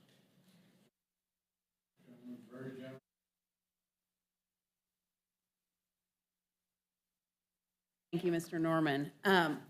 Dr. Fox and Representative Takano, thank you for coming to testify before us today. We appreciate your time. I'm a member of the Education and Workforce Committee, and we had a robust hearing on this bill. I'm glad we're discussing this important issue today. I'm going to start out by saying something I never thought I would have to say in the Rules Committee or anywhere in Congress for that matter, but here it is. Women and men are different. That's not meant to be controversial. It's not mean-spirited. It's not outlandish or anything other than a factual statement. But perhaps I can be a little more specific. Women and men are physically different. Biological males do have competitive advantages related to size, height, and muscle mass. Women and men have different physical characteristics, and that is okay. But this is why Title IX exists, to ensure that despite these differences, women and men have the same opportunities in competition and for scholarship. Here are just some statistics for us to consider. Specifically, in the context of athletics, one study coming from the Duke University School of Law's Center for Sports Law and Policy notes the various differences between male and female athletes leads to a 10 to 12% performance gap between the sexes in athletic competition. Dr. Fox, I'd like to ask a simple question. If women and men are different, as this study suggests, other studies in common sense also suggest, is it unfair to allow biological men to compete in women's sports? Yes. Of course it is. That was a quick answer. I've seen the real effects of this. My two daughters are swimmers. And if they had to compete against biological males, which they have not yet, they would be outperformed by their male counterparts. I've seen the real effect of this in one swimmer named Riley Gaines. We've talked about her a little bit tonight. I actually spoke with her Friday about her experiences competing against a biological male. She was candid in her response, but respectful. And I'd like to just read a little bit from her statement. She says, in her own words, "In addition to being forced to give up our awards, our titles, our opportunities, the NCAA forced female swimmers to share a locker room with Leah Thomas, a 6'4", 22-year-old male equipped with and exposing male genitalia. We were not asked for our consent, and we did not give our consent. Unfortunately, my experience is not unique, and that's why I ask you to please pass H.R. 734. The number of female athletes who've been denied opportunities, traumatized, or hurt by policies that claim to promote inclusion is growing at an alarming rate. This is simply unacceptable, and the integrity of women's sports is eroding." Mr. Chairman, I would like unanimous consent to add this to the record. Without objection. So a couple of things I'd like to point out. Female fighter in the MMA fought against transgender MMA fighter Fallon Fox. This took place in 2014. Fallon Fox beat her female opponent, Tamika Brent, so severely she suffered a broken skull. In addition, there have been studies to show that in soccer, for instance, women are more susceptible to concussions than their male counterparts. Forbes magazine did an article that quotes exactly why women seem more vulnerable to these injuries remains largely unknown. Several theories, some biological and others cultural. Biologically, sex differences in neck musculature seem to be the most common explanation. Young women have less developed neck muscles than their male counterparts, and strong necks in men means the head doesn't move quite as much when there's an impact. It would simply be dangerous to put men, biological men, in many of these women's sports. And then, in addition to that, it is just fundamentally unfair. Allowing biological males to compete against female athletes is not progress. It takes away opportunities for females in sports. It brings me to questions like, what about biological females on the team? What about other women on the team? Who will stand for them? And I'm proud of Riley Gaines for standing for those women, and I will stand with them too. I think the Democrats want us to believe that there is no difference, that it should just be, as we've heard today, that biological men should be in in locker rooms with biological women. As a parent, I don't think it has to necessarily be either or. We've heard leaders in this industry talk about open classes. Why we're forcing this issue on our young women in an uncompetitive way makes absolutely no sense to me. This bill couldn't be more important to our young female athletes. I will stand with our young female athletes, our student athletes, to protect them. I'm proud to be a supporter of this bill. I yield back the balance of my time. I'm going to try again. The gentleman from South Carolina is recognized. Thank you, thank you, Mr. Chairman.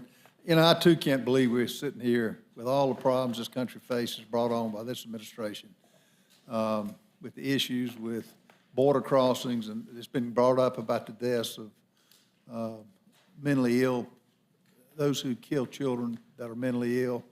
Look at those who have killed crossing because they have an open border. Look at the rapes that are occurring. And here we are talking about, is a biological man, should he be allowed to compete with biological women? Mr. Takano, help me understand now, is your definition of a transgender that person who gets a sex change operation, or is it just about that person who identifies? No, sir. Not all, I don't know the relative numbers of transgendered individuals who get a gender confirmation surgery. No, that's not necessarily a definition of someone who's transgender who physically alters, their biological characteristics. I think maybe a simplest way to maybe describe what a transgender person is somebody who is born with biological characteristics of one gender, but experience themselves as being of another gender. And I don't believe that these folks see this as a matter of choice. It's something, I think, akin to what a gay person feels, or a lesbian, when they see that they have attractions to the same sex, right? So you could.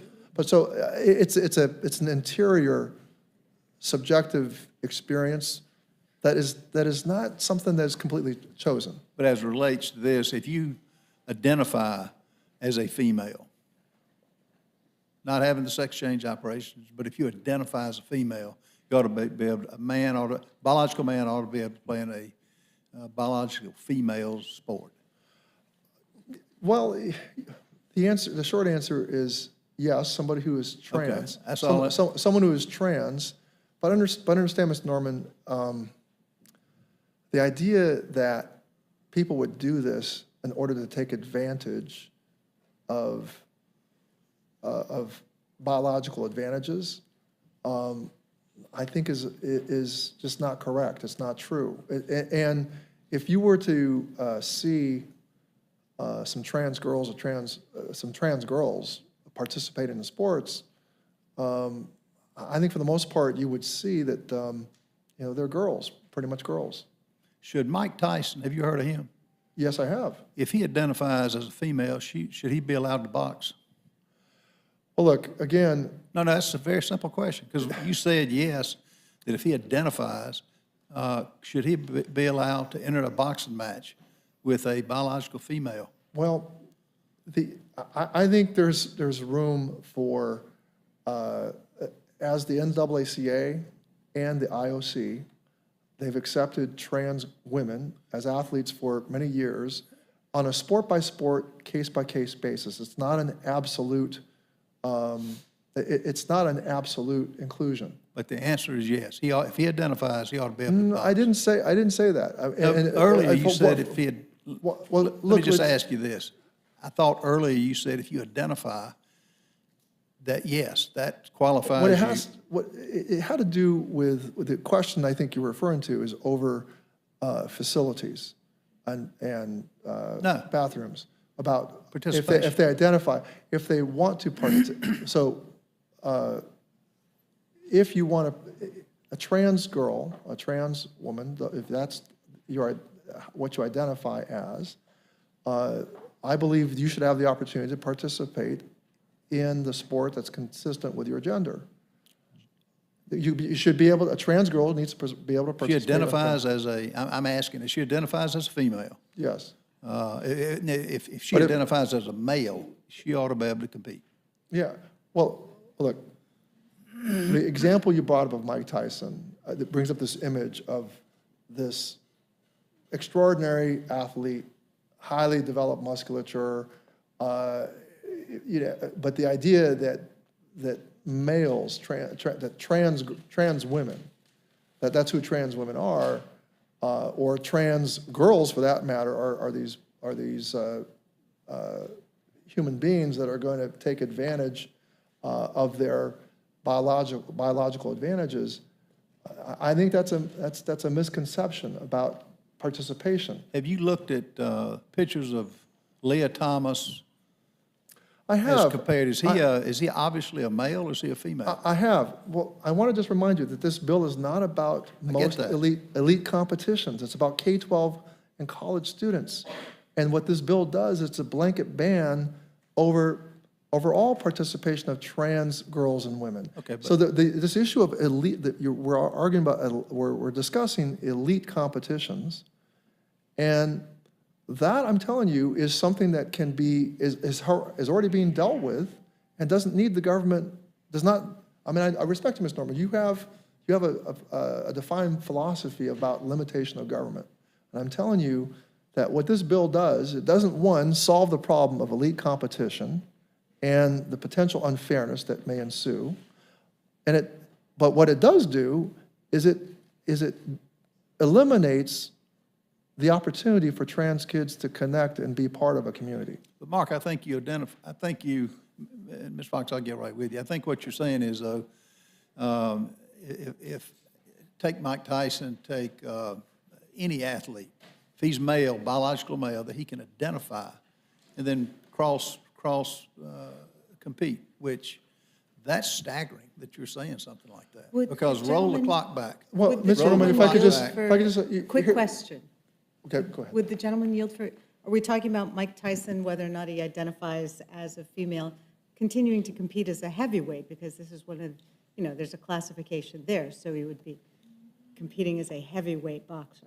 I'm saying if there's a women's boxing team that he qualifies for the weight, he can identify, as I think what Mark says, he can identify as a female and compete. But what is staggering is roll the clock back to a Mike Tyson when he was 12 years old.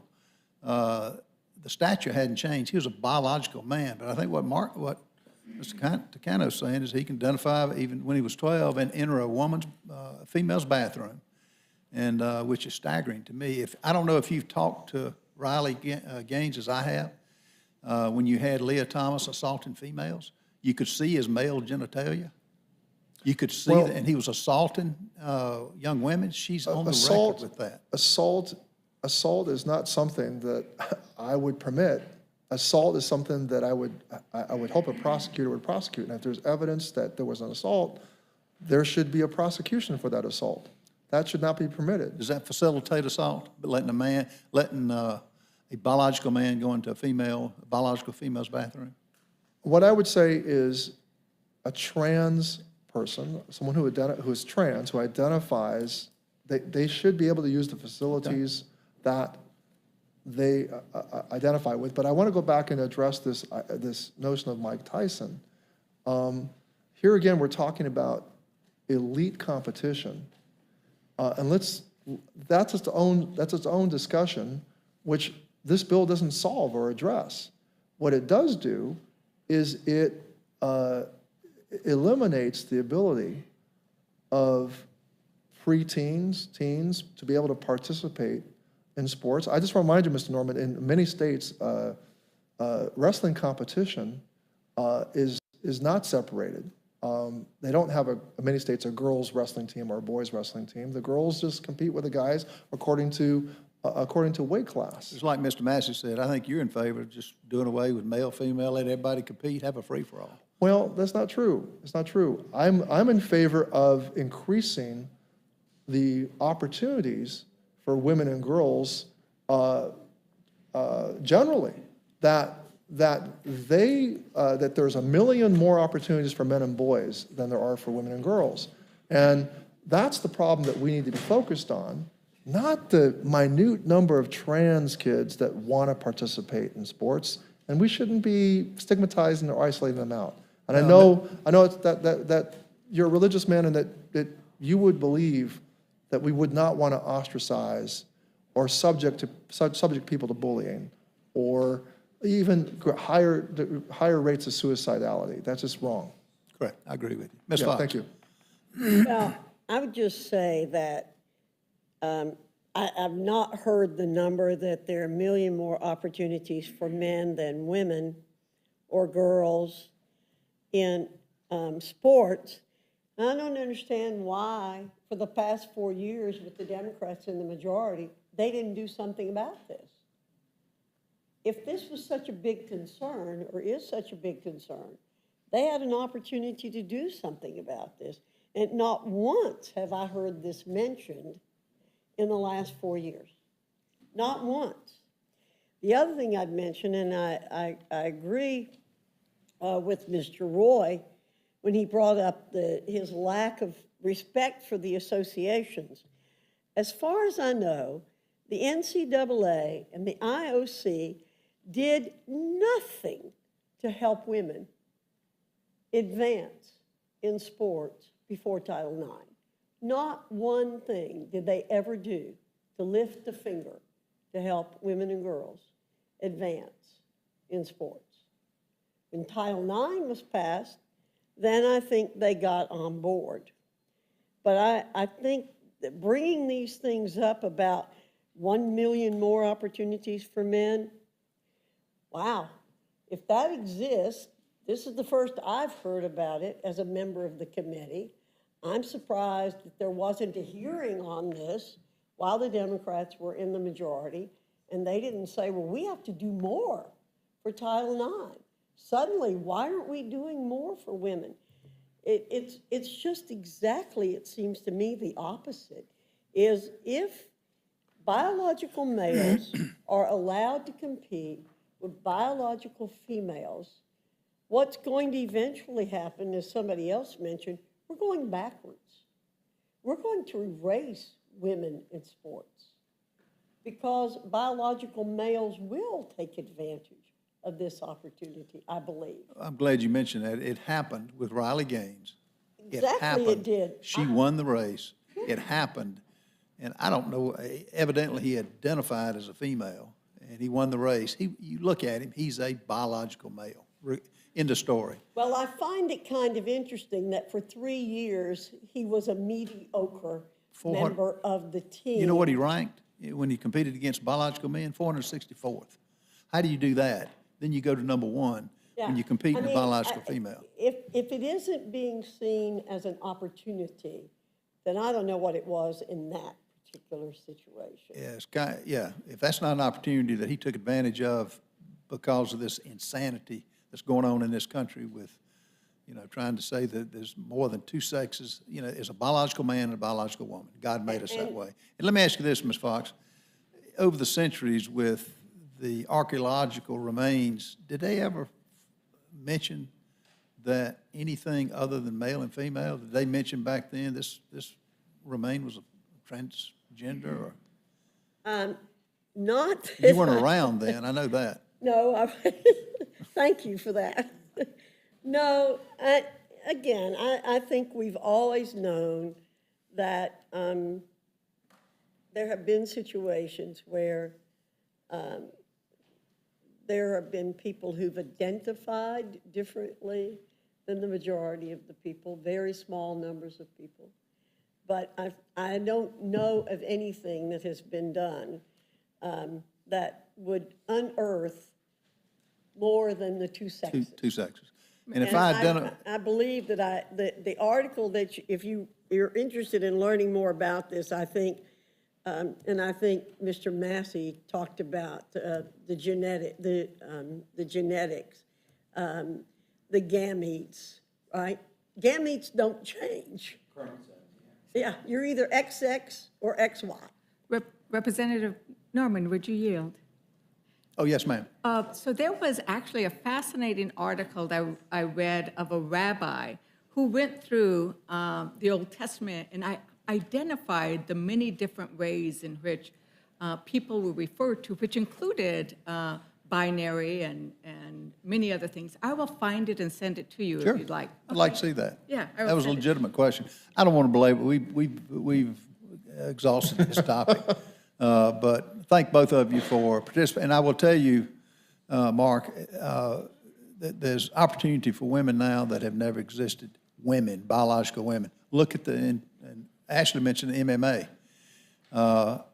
MMA women are attracting a lot of followers. Attention, yeah. But now you put the Mike Tyson types into MMA, which he could easily go to. How fair would that be if you had a family member who did just what you said you agreed with, identify and go thrown in with that? I think that's unfair. Well, It's Mr. not Norman- safe and it's not unfair. Ms. Norman, if I could just respond Sure. to that scenario.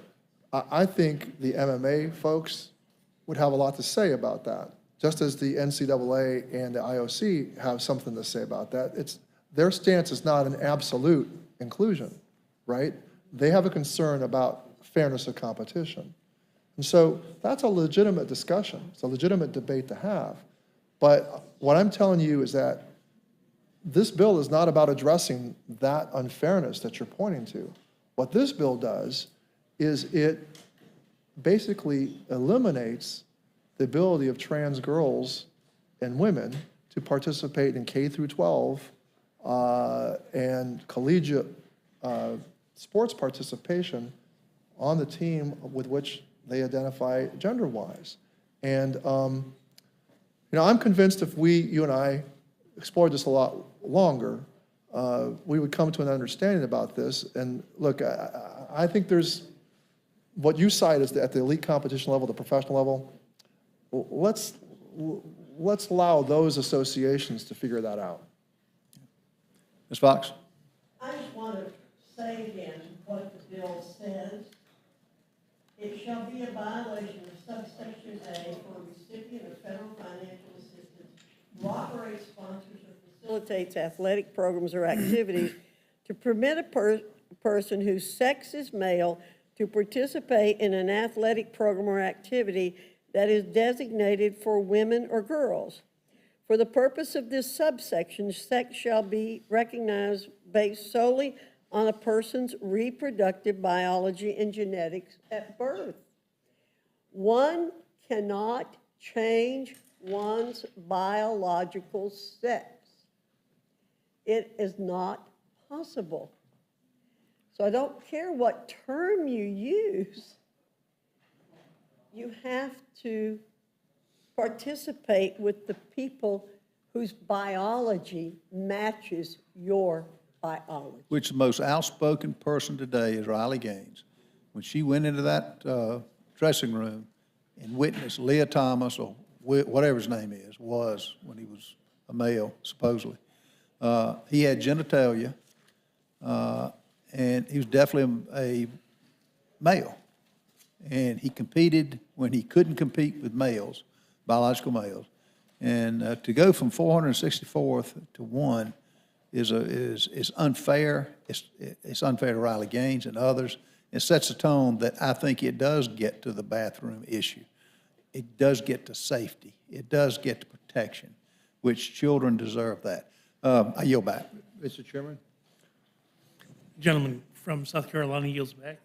Mr. Chairman, I just want to say, the idea of, and we're hearing this now in this debate, that people in locker rooms, about people in locker rooms, this bill has nothing to do with that. It's a blanket ban on trans people from youth sports. And this is the same argument used against the LGBTQ community in the past. It relies on the same stereotypes and tropes against the LGBTQ people that were used by people trying to stop gay rights and gay marriage. So the It gentleman, didn't work then, but I would like to ask Gentleman- unanimous consent to insert in the record an article entitled Transgender People Over 4 Times More Likely Than Cisgender People to Be Victims of Violent Crime. without objection, so ordered. Chair now recognizes the gentleman from New York. Thank you, Mr. Chairman. In the interest of time, I know we're really up against the clock here. I wholeheartedly support H.R. 734 because it represents common sense. We're here, considering a bill that is exactly what the title says. It is the protection of women and girls in sports. As the father of a daughter who competes in basketball and soccer, at a very young age, you immediately see the difference when boys and girls play together. There's a decided biological difference in terms of strength, speed, and this is just simple common sense. I can't say it any more eloquently than Ms. Houchin did, and I yield back. The gentleman gets back. The chair thanks the gentleman. Thank our witnesses for appearing before us today. If there are no other questions from the dais, the witnesses are excused. Thank you very much.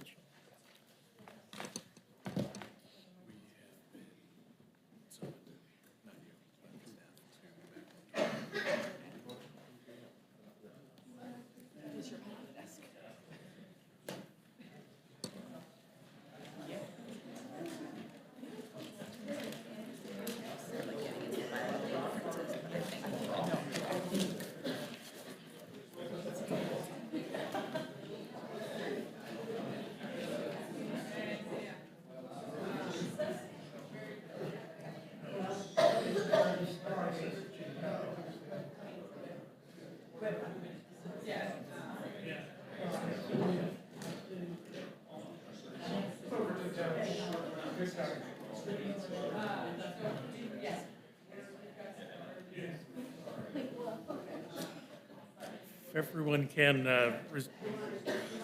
retake their seats, I would like to welcome our second panel, Chairman Comer and Ranking Member Raskin from the committee. How are you? Good. Do. From the Committee on Oversight and Accountability, Chairman Comer, welcome back to the Rules Committee, and we would welcome your testimony. Thank you.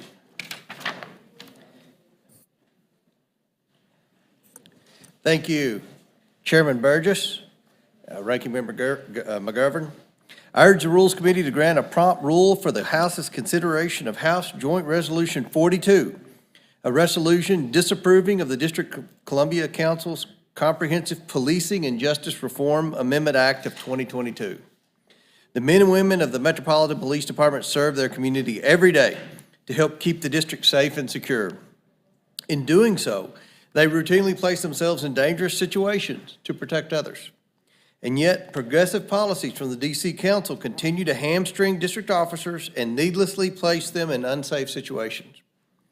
The D.C. Council's Comprehensive Policing and Justice Reform Amendment Act of 2022 does just that. For example, it requires burdensome and time-consuming approval hurdles before officers may put on riot gear for their own protection. It creates new mechanisms for activists to harass officers and their families by obtaining personal information on the officers. It also creates additional liability for officers that are not found in other police departments. These are just a few of the many impractical and outrageous proposals of this legislation. The D.C. Police Department has seen over 1,190 officers leave the force since the beginning of 2020. That's about 1/3 of the police department. 1/3 is left since the beginning of 2020. Nearly 40% of those officers resigned. That means they chose to leave the department instead of dealing with the increasingly impossible burdens placed on them by the D.C. Council. Since then, crime has been soaring in the district. Compared to this time last year, homicides are up 31%, motor vehicle theft is up 108%, all crime is up 24%. These troubling statistics cannot be allowed to continue. The council has continued to overlook its law enforcement officers in favor of progressive, soft-on-crime policies that only benefit criminals. The 671,000 residents of Washington, D.C., and approximately 20 million annual visitors to our nation's capital deserve to feel safe. Ensuring a vibrant and safe national capital for all Americans to visit is a key ingredient of the district's future financial health and a necessity for the federal government workforce. And our police deserve to have the resources to ensure safety for all. The D.C. Council's Comprehensive Policing and Justice Reform Amendment Act does neither of those things. If the D.C. Council wants to continue down this path, they will have to answer to this Congress, and we are not alone. The D.C. Police Union, representing 3,500 members, and the U.S. Capitol Police Labor Committee have both endorsed this resolution of disapproval. D.C.'s reckless reforms have also caught nationwide attention, with the National Fraternal Order of Police and the National Association of Police Organizations both asking Congress to block the D.C. reform package. Additionally, the California Coalition of Law Enforcement Associations, the Fullerton Police Officers Association, the Las Vegas Police Protective Association are all strongly in favor of HJ Resolution 42. We see such broad national support for this disapproval resolution because other jurisdictions know just how awful the D.C. Council's anti-policing so-called reforms would be as a precedent for America's cities. Additionally, D.C. Mayor Muriel Bowser declined to sign this legislation into law. That should be a signal of how extreme it is.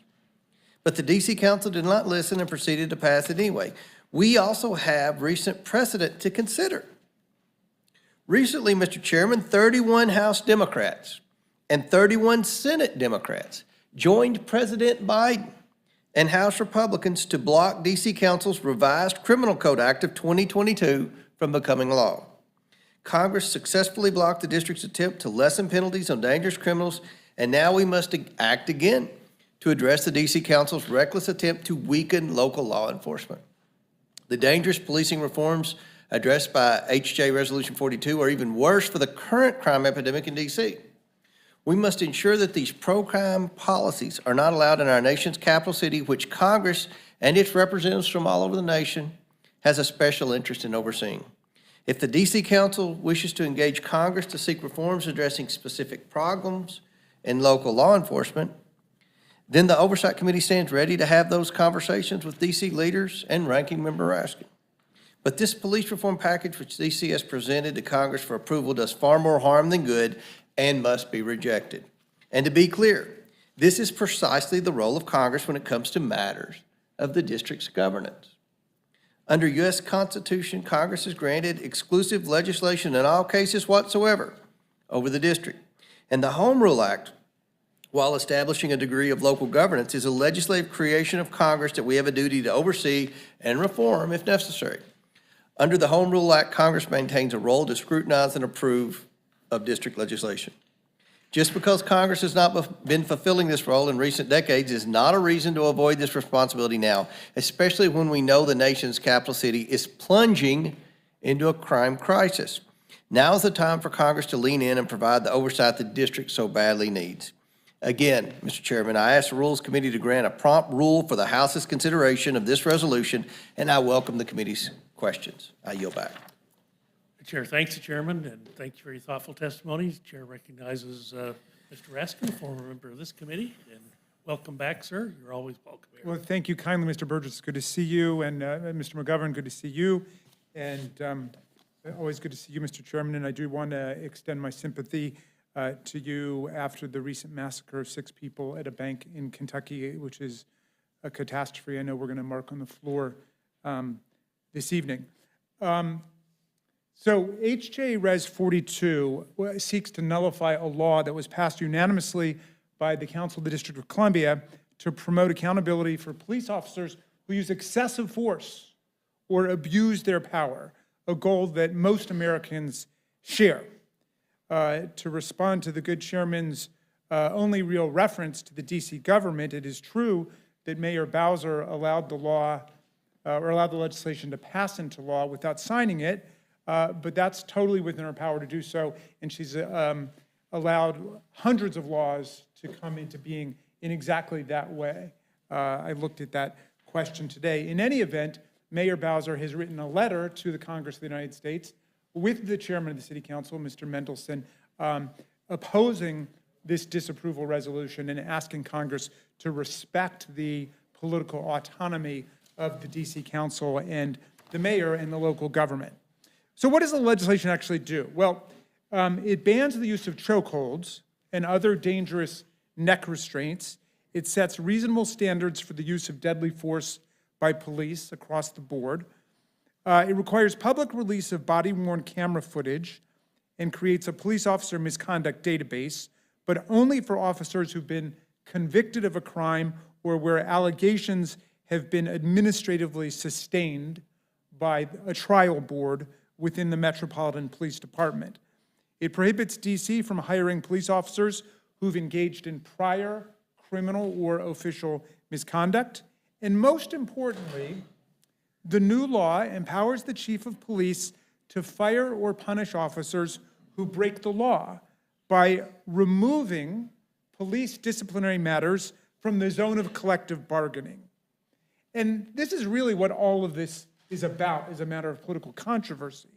This is the provision that galvanized opposition to the bill, the key provision that now leads our friends wanting to convert the Congress of the United States of America into a 535-person super city council exercising close review of the work of the 13-member Council of the District of Columbia. Bottom line, the local police union hates this provision, which is their right, of course, and their chief has been the chief lobbyist against DC on this bill. He was the key GOP witness in the oversight hearing on the legislation.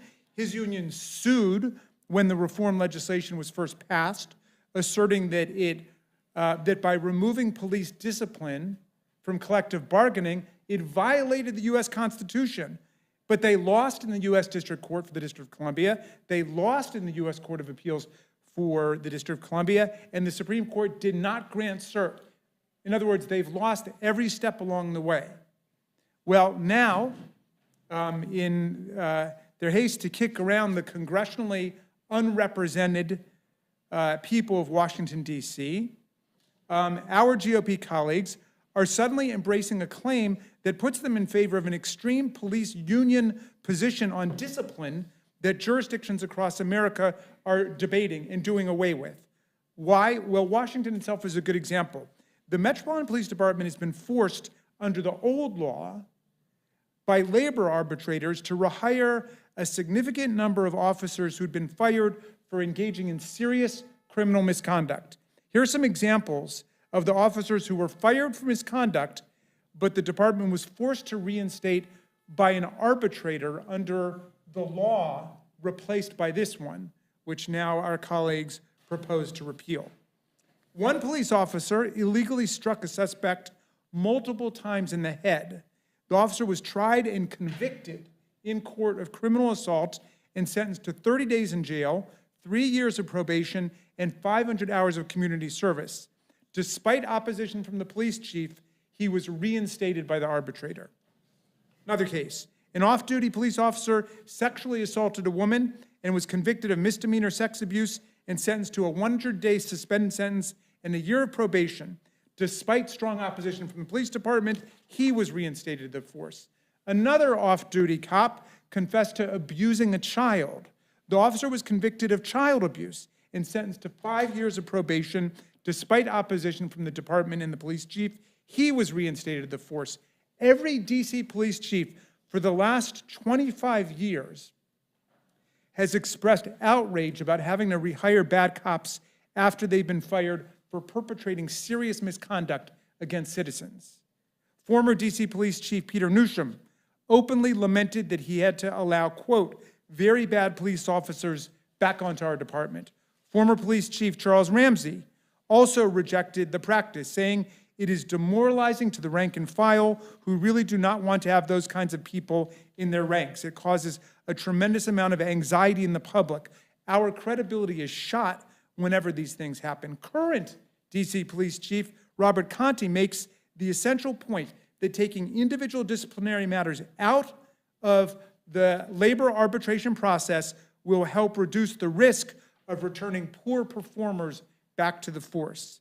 So forcing police chiefs to reinstate bad cops fired for breaking the law is bad for public safety, bad for community trust, and bad for morale among the vast majority of good officers who are doing their jobs. It's also clearly bad for taxpayers. Between 2010 and 2020, The Washington Post found that D.C. had paid out $91 million to resolve claims of police brutality and misconduct. But taxpayers are not only footing the bill for these shadowy settlements that are taking place, they're on the hook under the old law for the back pay paid out to bad cops who were fired from their misconduct, but then rehired because of arbitration. In a recent 5-year period, the Metropolitan Police Department was forced to rehire 36 officers. According to a 2022 report from the DC auditor, DC had to pay $14.3 million in back pay to these officers that the police chief wanted to get rid of. Look, this personnel policy is a matter for local decision-making in Washington as in every other jurisdiction in the country. 700,000 tax-paying American citizens, and they're paying more taxes per capita than anybody that we represent, than the people of 50 states. And they're paying more in hard taxes than dozens of states, okay? But these people have decided through their elected representatives that the chief of police, who's appointed by the mayor, should be able to discipline bad actors in the police department. So, reversing the DC government on this local matter now, with the air filled with TV ads paid for by the police union, is simply outrageous interference by Congress to impose a bad public policy on the capital city. And if you don't trust Democrats on the issue, listen to some Republicans. In 2021, Republican staff on the Congressional Joint Economic Committee issued a report making the case for giving police chiefs and departments control over internal discipline instead of handing it over to labor arbitrators. But whichever way you come down on that, leave it up to the jurisdiction itself. The DC police reform law is common sense reform, which enjoys strong public support. It is congruent not only with the George Floyd Justice in Policing Act, which passed the House in the 117th Congress, and indeed went much further than DC did in getting rid of qualified immunity in court, but it is also consistent with police accountability laws that have been enacted across the country by dozens of states and localities in the wake of notorious episodes of police brutality like the murder of George Floyd. For example, since 2020, at least 24 states have enacted legislation to limit the use of dangerous neck restraints against citizens, which is how the DC law begins. 39 states have passed reforms related to officer education and training requirements. 26 have enacted laws to improve relevant police data collection and increase transparency in policing, which is an important part of the DC effort. At least 7 states, including Arizona, Colorado, and Wisconsin, have enacted legislation requiring the creation of public databases on use of force information, and so on. At least 20 states have passed laws that address state-level use of force standards. This resolution of disapproval is an attack on local decision-making, on federalism, and the policies of oversight and accountability that Americans clearly want and that our committee should be the ones championing. This resolution would result not only in less political democracy, but less official oversight over policing in Washington.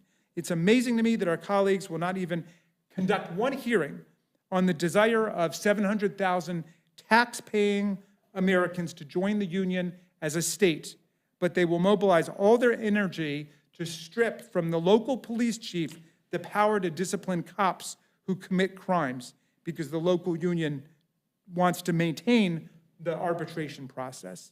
You know, there seems to be no end to our colleagues' willingness to undermine good police work in D.C. Last month, and the most memorable thing they've done so far in the new Congress, they went and visited more than 20 January 6th insurrectionists in D.C. jail, the vast majority of whom are there because they were convicted of or charged with violently assaulting police officers. And not just Capitol officers, but Metropolitan Police Department officers too. And some of our colleagues, and certainly not the chairman, likened the extremists who attacked our officers to political prisoners, comparing them essentially to Nelson Mandela and Alexei Navalny and Alexander Solzhenitsyn, people in authoritarian states in jail for ideological offenses. Alexei Navalny never took a baseball bat to the head of a police officer or hit one over the head with a flag. Well, now they want to overturn a local law that allows the chief of police to keep cops who commit crimes like drug dealing or sex assault, off the police force. I do not blame the aggrieved people of Washington for telling House Republicans to just keep their hands off of DC. I yield back. Chair thanks the gentleman. Chair thanks both our witnesses. Chairman Comer, let me just ask you briefly, do you have an idea as to whether recruitment and retention has been a problem on the DC police force? It's been a huge problem, and, you know, one of the problems that the police union and the police chief and others have said is the DC Council and their excessive efforts to reform criminal justice and tie the hands of the police and make policing more bureaucratic and give police officers private information out to put their lives more at risk. And this isn't what police officers want, and that's why they've had such a high turnover. And there's a direct correlation between a high turnover rate of police and high crime. Well, I thank you for your work on this. In the interest of time, I'm going to forego any other questions. I'll recognize the ranking member of the Rules Committee. Well, thank you very much. So, I mean, this whole afternoon of the Rules Committee has been kind of a waste of time. And I welcome both of you here today, but this bill is not going to go anywhere. I mean, I want to submit the statement of administration policy that says the president would veto this bill. And, you know, if you were here before, we spent 3 hours dealing with the bill that kind of illustrates Republicans' kind of creepy obsession with trans individuals, which is 3 hours of my life I don't think I'll ever get back. But let me just say, did any of you know what state has the highest per capita murder rate and based on CDC and FBI data? It's Mississippi. You know what the second state is? Louisiana. The third state, any guesses? It's Kentucky. Fourth, Alabama. Fifth, Missouri. Sixth, South Carolina. I mean, do we see any pattern here? Are those predominantly democratically or Republican-controlled states? Any guess? Well, more relevantly, those are states that have the weakest gun laws in the country, but that corresponds to the political dimension you've invoked. Yeah. And the truth is that the murder rates in 25 states that Republicans carried in the 2020 presidential election are 40% higher than in the states that Democrats won. You know, we want to talk about crime. I mean, we ought to be talking about guns, but with the majority that we have in the House, you can't even raise the issue. But, you know, we have, you know, gun violence now is the leading cause of death for children and teens in this country, more than car crashes, more than cancer.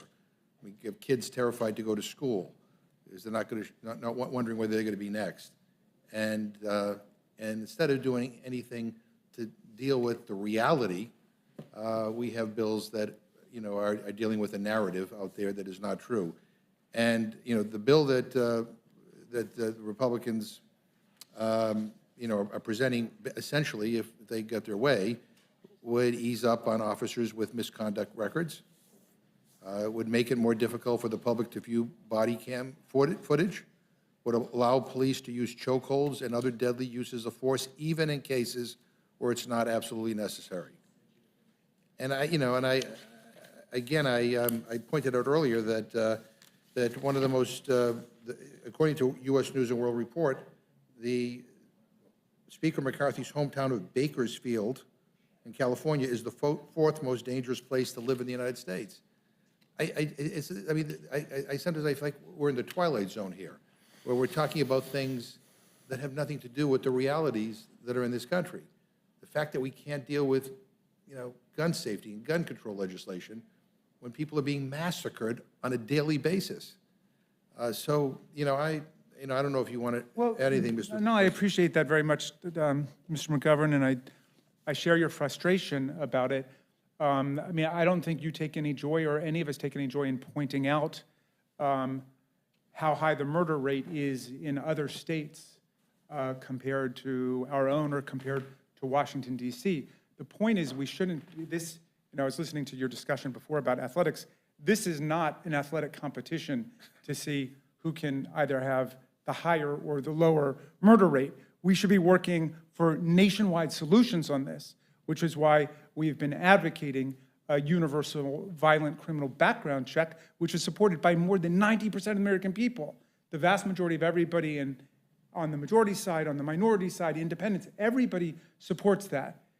And they can't understand why Congress won't move. I saw one of the girls in Tennessee holding a sign saying, if I get killed at school in a mass shooting, bury me on the steps of the US Capitol.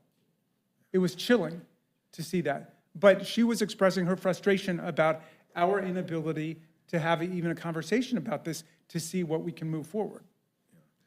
I mean, I think that people, and I'm Democrats, Republicans, and Independents, are scratching their head wondering, like, what the hell are we doing up here? And, if, we have to have, I don't know how many massacres it takes before we do anything on guns, but the reality is it is out of control. And it is unconscionable that in response to what's happening, we get this. But in any event, let me end on a positive note. I know it's Mr. Rushenthal's birthday, and so I will wish you a happy birthday. But I think, it's frustrating that we're here wasting our time when people expect us to actually get stuff done. But I yield back. Gentleman yields back. Chair thanks the gentleman. Chair yields to the gentleman from Pennsylvania. And thank you, I appreciate it again. And for the sake of time, I'm going to go ahead and yield back. Michael, please. Gentleman yields. Gentleman yields back. Chair recognizes the gentlelady from Pennsylvania. Thank you, Mr. Chairman. We've had this debate before. I think it's wrong that Congress is trying to overturn the will of the 700,000 people who live in the District of Columbia and have expressed their desires with respect to holding accountable police officers who abuse force, et cetera. I think that's a completely reasonable thing for a local government to do. I think the members here would be more than a little upset if Congress were to come in and start overturning the local decisions of the governments, the municipalities in their districts. And I just think this is a really, really wrong thing to do. So was there something you wanted to add, Mr. Raskin? Well, I would just add to your last point, Ms. Scanlon, that a lot of us were state legislators before we came here, and it would be as if the state decided that it would start reviewing all of the legislation from the capital city and micromanaging the capital city. I know that would not be well tolerated in my state, especially if we disenfranchise them too. So that's what we're talking about, and I think there should be some respect for the political rights of the people who live in Washington and actually have to make these decisions instead of making a political football. As Mr. McGovern says, there are serious questions facing us about the crisis in gun violence across the country. We wake up every single day to another mass shooting. I saw in the commercial that the DC Police Union is running on behalf of this bill that they cite a mass shooting in DC, which is as much a nightmare in DC as it is anywhere else in the country. But this legislation is not going to do anything to stop gun massacres across the country. There we would have to pick up the almost unmentionable topic of an assault weapon ban to our colleagues. But certainly we can at least get to a universal violent criminal background check and close the loopholes in the Brady law. But instead we're consumed with bills at this level, which, as Mr. McGovern points out, are not going anywhere anyway, and everybody understands that. Okay, thank you. I yield back. Gentlelady yields back, Chair. Thanks, the gentlelady. The Chair recognizes the gentlelady from Minnesota. Thank you, Mr. Chair. And just so you know, this bill in particular was given new meaning to me over the weekend and very significant. This is Deputy Josh Owen. He was a military veteran, a loving husband and father. Deputy Owen was with the Pope County Sheriff's Office in my district for 12 years. Over the weekend, he and 2 other officers responded to a domestic dispute call. They attempted to make an arrest, But Deputy Owen was killed in the line of duty. And I hate to say it, it was his 44th birthday. There are thousands of Deputy Owens across the country, including in DC. They put their lives on the line every single day, whether through a routine traffic stop or an incident response. This attack on law enforcement has very real consequences, and it has to stop. According to the Fraternal Order of Police, violent incidences this year against officers are up more than 50% from pre-pandemic levels. We have a serious anti-law enforcement disease that is spreading in this country. And this DC law only fans the flames of that misguided and dangerous sentiment. Sentiment that, when perpetuated by criminals, has deadly consequences. I look forward to supporting this rule, Mr. Chair, and the underlying bill on the floor. Thank you, Mr. Chair, and I yield back. Chair, thanks, the gentlelady, and thank you for sharing that very poignant story with us. Chair recognizes the gentlelady from New Mexico. Thank you very much, Mr. Chair. I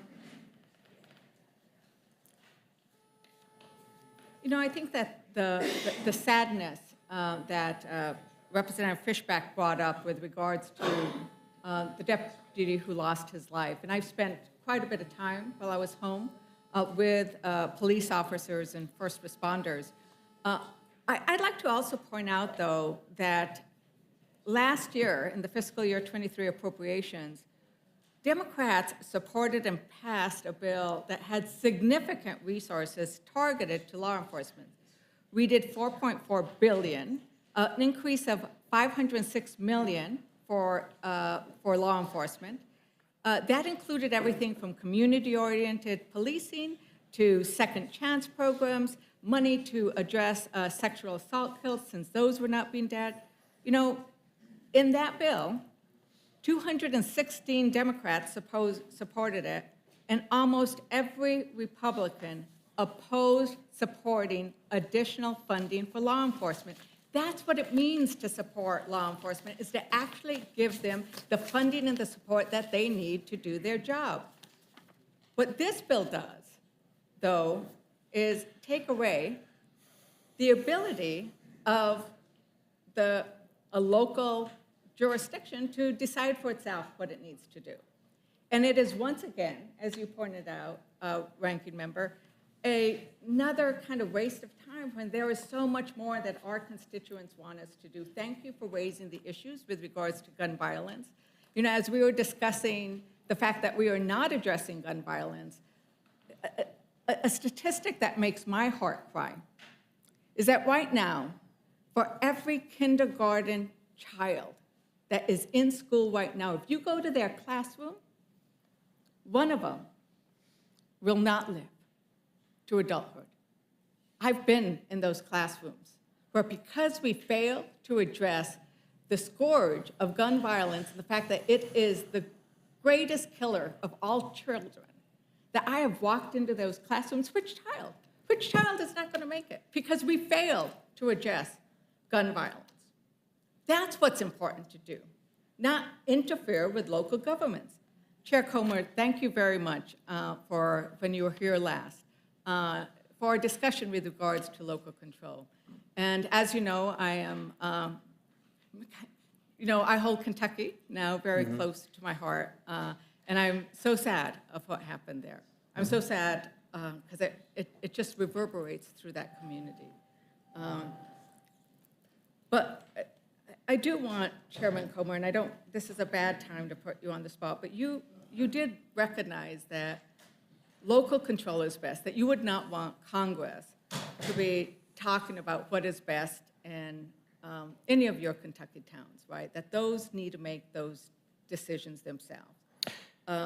Would you still agree to that local control of these issues? I agree, local control is best, but we have a constitutional obligation to oversee and be the check and balance for the District of Columbia. And we have a crime problem here. We have our police officers begging us for help. And look, the arguments that have been made that this bill isn't going to go anywhere, the president's going to veto it, with all due respect, the president said that on the last disapproval of resolution. And 31 Democrats supported it on the floor in the House and 31 Democrats in the Senate. So, and then Joe Biden signed it. And I feel that this could be deja vu all over again. We have a crime crisis in America. You know, we have people on the other side of the aisle that are all over the board on funding or defunding the police. At the end of the day, this is something our police are begging for. And look, I'm all about holding people accountable. And they're, you know, 100% of the resolution wasn't bad, but the overwhelming majority of it was bad. I want to hold bad government employees accountable. We argue all the time in the Oversight Committee. I feel like Mr. Connolly, Mr. Ashton spend a lot of their time defending poor performers in the federal workforce. So I'm all about terminating poor performers. But at the end of the day, the bad in this bill significantly outweighs the good. And I think that, with respect to wasting time, one of the biggest issues in America, it's a bipartisan issue, is crime. And this is the poster child for crime in Washington, D.C. We can do something about it. And HJ Resolution 42 is a step in the right direction. I will yield to. Just for the record, in the last SAP, the president did not say he would veto the bill. I'm sorry? The president did not say he would veto the bill in the previous example. I thought he was whipped. It was my understanding that he said he was opposed to the bill. I think we said that in the Rules Committee. I think you said that in the Rules. He did not say he would veto it. But he signed it. So for the record, different. we Oh, did okay. receive. All right. we For did the sake of accuracy. Okay. So for the record, we did receive a veto, and Ranking Member Raskin, would you like to address? Thank you, Ms. LaJear. That's what he said the last time, too, though. No, he did not. Okay. Yeah. I must have misunderstood. No, thank you for that correction, because I know he never said he was going to veto it, but he has said repeatedly he will veto this legislation. But, so my good friend from Kentucky invoked the specter of defund the police. You know, I've never heard a member of our committee, this committee, any committee, talk about defunding the police, although we have a number of members of the committee on Chairman Comer's side who now talk openly about defunding the FBI and defunding the ATF. And that's not a position. Defunding certain people at the top, fat cats at the top that aren't complying with the Constitution, that are weaponizing the federal government. Well, are you agreeing Just with one defund- or two bad apples, I holding never- bad apples accountable. Yeah, I never quite heard that reservation or caveat to it. They are saying it's time to defund the FBI and defund the ATF. So if you're interested in defunding any law enforcement units, including America's national law enforcement agency in the FBI, it's the other party you'll be looking to. Don't come to the Democratic Party, because nobody's interested in that. Right, and that's what the appropriations bills are about. We have actually supported funding the police. We have increased the funding for the police, and that is where it is. The budget reflects their values, and we funded the police. So I'm going to go ahead and move on, because we want to get down to vote, but I'd also point out that many of the pieces that we see in this DC law are actually enacted in many jurisdictions, such as prohibiting the use of neck restraints, which Texas provides. So there are numerous aspects of this which are consistent with jurisdictions both where Republicans lead and Democrats lead. And with that, I will yield back. The gentlelady yields back. Chair thanks the gentlelady. Chair recognizes the gentleman from South Carolina. For the sake of time, I'm so tired of hearing anti-police rhetoric. A guy just gave me a list. I'm not going to recite the names. Y'all are taking the support for the criminal rather than the police officer. And I just, and to keep saying gun violence is like saying airplane violence that crashed into 9/11. It's people that fire, it's mentally ill people that fire the guns, not gun violence. Guns don't jump up and all of a sudden shoot people. Jamie, I appreciate y'all, this rule. I think it's a good one, and for the sake of time, I yield back. Gentleman yields back. Chair thanks the gentleman and recognizes the gentlelady from Indiana. Thank you, Dr. Burgess, Chairman Burgess. Chair Comer, Ranking Member Raskin, thank you for speaking with us today. Mr. Chairman, I'd like to start by requesting unanimous consent to submit several letters of support for HJ Res 42 from police organizations to the record, one from the National Fraternal Order of Police, one from the National Association of Police Organizations, one from the United States Capitol Police Labor Committee, and finally, one from the Commonwealth of Virginia's Attorney General. Without objection, so ordered. It is this last letter from Virginia's Attorney General, I think, that makes an important point. Quoting directly from the letter, "Unfortunately, due to the proximity of our communities, D.C.'s crime problem has become Virginia's problem. What happens in the nation's capital certainly has consequences for neighboring communities, but I would also argue it has consequences across the country. Chairman Comer, we often hear from the other side of the aisle that we should allow D.C. government to take decisions with respect to local police and stay out of it. Does hearing from Virginia's Attorney General inform your thinking on this question?" Yeah, I think that what happens in Washington, D.C. certainly affects Virginia and Maryland as well. We have crime spilling over into other cities, other states. This is, from the 2 weeks I was home, and I'm sure it wasn't any different in Indiana, when you listen to people's concerns, crime is a top 5 issue. And what are you going to do about it? And what I think a lot of police forces and a lot of attorneys general all around the United States are concerned that if D.C. sets a precedent here, is this going to spread to other blue cities? Is this going to spread to Chicago? Is this going to spread to Portland? Is this going to spread to New York City? Other cities that have really high crime rates. So I think it's important that we listen to our frontline soldiers, listen to our law enforcement officials, not only the police, but our good prosecutors, our hard on crime and hard on criminal prosecutors, and our attorneys general who are serious about reducing crime. Thank you. Thank you, Chairman Comer. As I mentioned from the previous hearing on D.C. city government crime actions, millions of visitors from all of our districts visit Washington, D.C. annually. As representatives who have a responsibility to review the actions of the D.C. government, it would be a dereliction of duty not to consider the safety of our constituents when they visit the nation's capital. And that's why these letters from both national and local law enforcement organizations are so compelling. Thank you for the time. I yield back my balance, Mr. Chairman. Gentleman from New York is recognized for questions. Thank you, Mr. Chairman, and thank you, Chairman Comer and Ranking Member Raskin, for being back here with us today. Chairman Comer, as you know, the Biden administration recently released a statement threatening to veto this resolution, claiming that the D.C. Council's act in question contains common-sense police reforms. Mr. Chairman, is there anything else that you would like to say in response to this threat and to these claims? Nothing that I haven't already said. I appreciate the opportunity. I think that we went through this, maybe not a full-blown veto threat, but he certainly expressed his opposition to the last disapproval of resolution of disapproval. So I think that once the American people learn about this bill, learn what this bill does, what this bill prevents, I think there'll be a groundswell of support like there was the last time. And I think you'll see a significant number of Democrats on the House floor vote for this bill, just like they did the last time. And I think the same thing will happen in the U.S. Senate. Well, thank you very much, Chairman Comer. And we just have to move on from this if only, or it should be, or I wish it was arguments about D.C. status as a federal district, and that's not what this resolution is about. We all know that. Congress has clear authority to act as a check on the actions of D.C. government. This is not a states' rights issue or a local authority issue. This is a matter pertaining to the country's sole federal district, a federal district that receives millions of visitors from around the country who want to see their nation's capital. They want to visit their member of Congress. They want to experience American history firsthand. A federal district with a population of 750,000 residents who want to live in a healthy, safe, and full life and have a city that they can be safe in.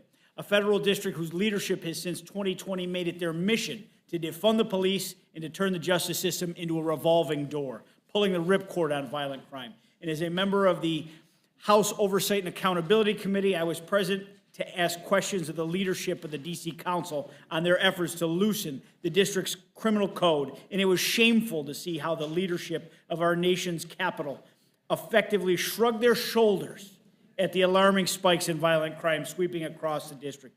D.C. residents are fed up, Americans are fed up, visitors to our nation's capital are fed up. So I thank you very much for being here. Look forward to supporting this resolution and rule. And Mr. Chairman, I yield back. Thank you very much. I want to thank you for appearing before us today, and the witnesses are excused. Mr. Chairman? Yes, sir. I ask unanimous consent to insert into the record a statement by Representative Becca Ballant for her amendment number 4 to H.R. 734, and the statement by Representative Sheila Jackson-Lee on her amendment number 18 to H.R. 734. Without objection. Okay, is there anyone else seeking to testify on H.R. 734 or H.J. Res. 42? Seeing none, this closes the hearing portion. Chair will be in receipt of a motion from the gentlelady from Indiana, Ms. Houchin. Mr. Chairman, I move the committee grant H.R. 734, the Protection of Women and Girls in Sports Act 2023, a structured rule. The rule waives all points of order against consideration of the bill. The rule provides 1 hour of general debate, equally divided and controlled by the chair and ranking minority member of the Committee on Education and the Workforce or their respective designees. The rule provides that an amendment in the nature of a substitute consisting of the text of Rules Committee Print 118-3 shall be considered as adopted and the bill as amended shall be considered as read. The rule waives all points of order against the amendment in the nature of a substitute to H.R. 734 made in order as original text. The rule further makes in order only those amendments printed in the Rules Committee report. Each such amendment may be offered only in the order printed in the report, may be offered only by a member designated in the report, shall be considered as read, shall be debatable for a time specified in the report, equally divided and controlled by the proponent and an opponent, shall not be subject to amendment, and shall not be subject to a demand for division of the question in the House or in the Committee of the Whole. All points of order against the amendments are waived. The rule provides one motion to recommit. The rule further provides for consideration of H.J. Res. 42, disapproving the action of the District of Columbia Council in approving the Comprehensive Policing and Justice Reform Amendment Act of 2022 under a closed rule. The rule waives all points of order against consideration of the joint resolution. The rule provides that the joint resolution shall be considered as read. The rule waives all points of order against provisions in the joint resolution. The rule provides 1 hour of general debate equally divided and controlled by the chair and ranking minority member of the Committee on Oversight and Accountability or their respective designees. Finally, the rule provides that pursuant to Section 604H of the Home Rule Act, a motion to recommit is not in order to the joint resolution if under consideration while the act of the D.C. Council is within the congressional review period prescribed in Section 602 of such act. Thank you very much. You've now heard the motion. Is there any discussion or amendment to the rule? Mr. Chairman, I have an amendment to the rule. Gentlelady is recognized to present her amendment.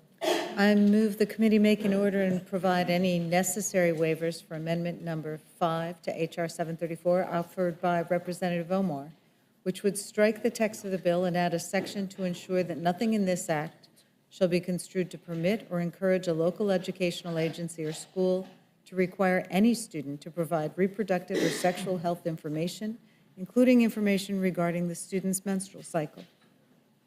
I yield back. Thank you very much. Just for the purposes of the committee, the amendment was ruled non-germane by the parliamentarian, so you should be aware of that. All those in favor of the gentlelady's amendment will say aye. Aye.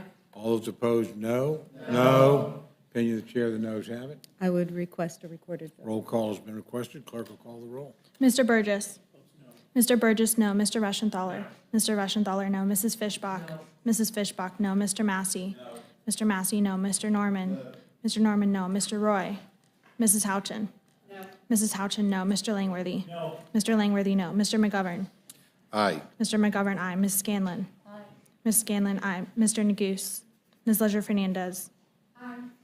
Ms. Leisure-Fernandez, aye. Mr. Chairman. No. Mr. Chairman, no. Clerk will tally. Clerk will report the total.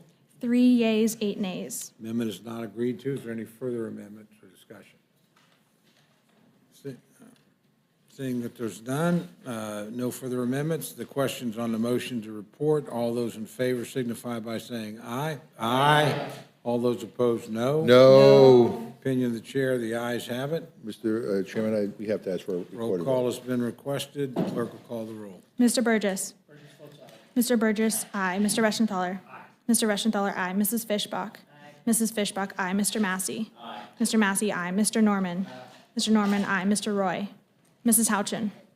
Mrs. Houchin, aye. Mr. Langworthy. Mr. Langworthy, aye. Mr. McGovern? No. Mr. McGovern, no. Ms. Scanlon? No. Ms. Scanlon, no. Mr. Neguse? Ms. Leisure Fernandez? No. Ms. Leisure Fernandez, no. Mr. Chairman? Aye. Mr. Chairman, aye. Clerk will report the total. 8 yeas, 3 nays. And the ayes have it. The motion to report is agreed to. Accordingly, Ms. Houchin of Indiana will be managing for the majority. Ms. Ledger Fernandez for the Democrats. It'll be a spirited debate. With that, the hearing's closed.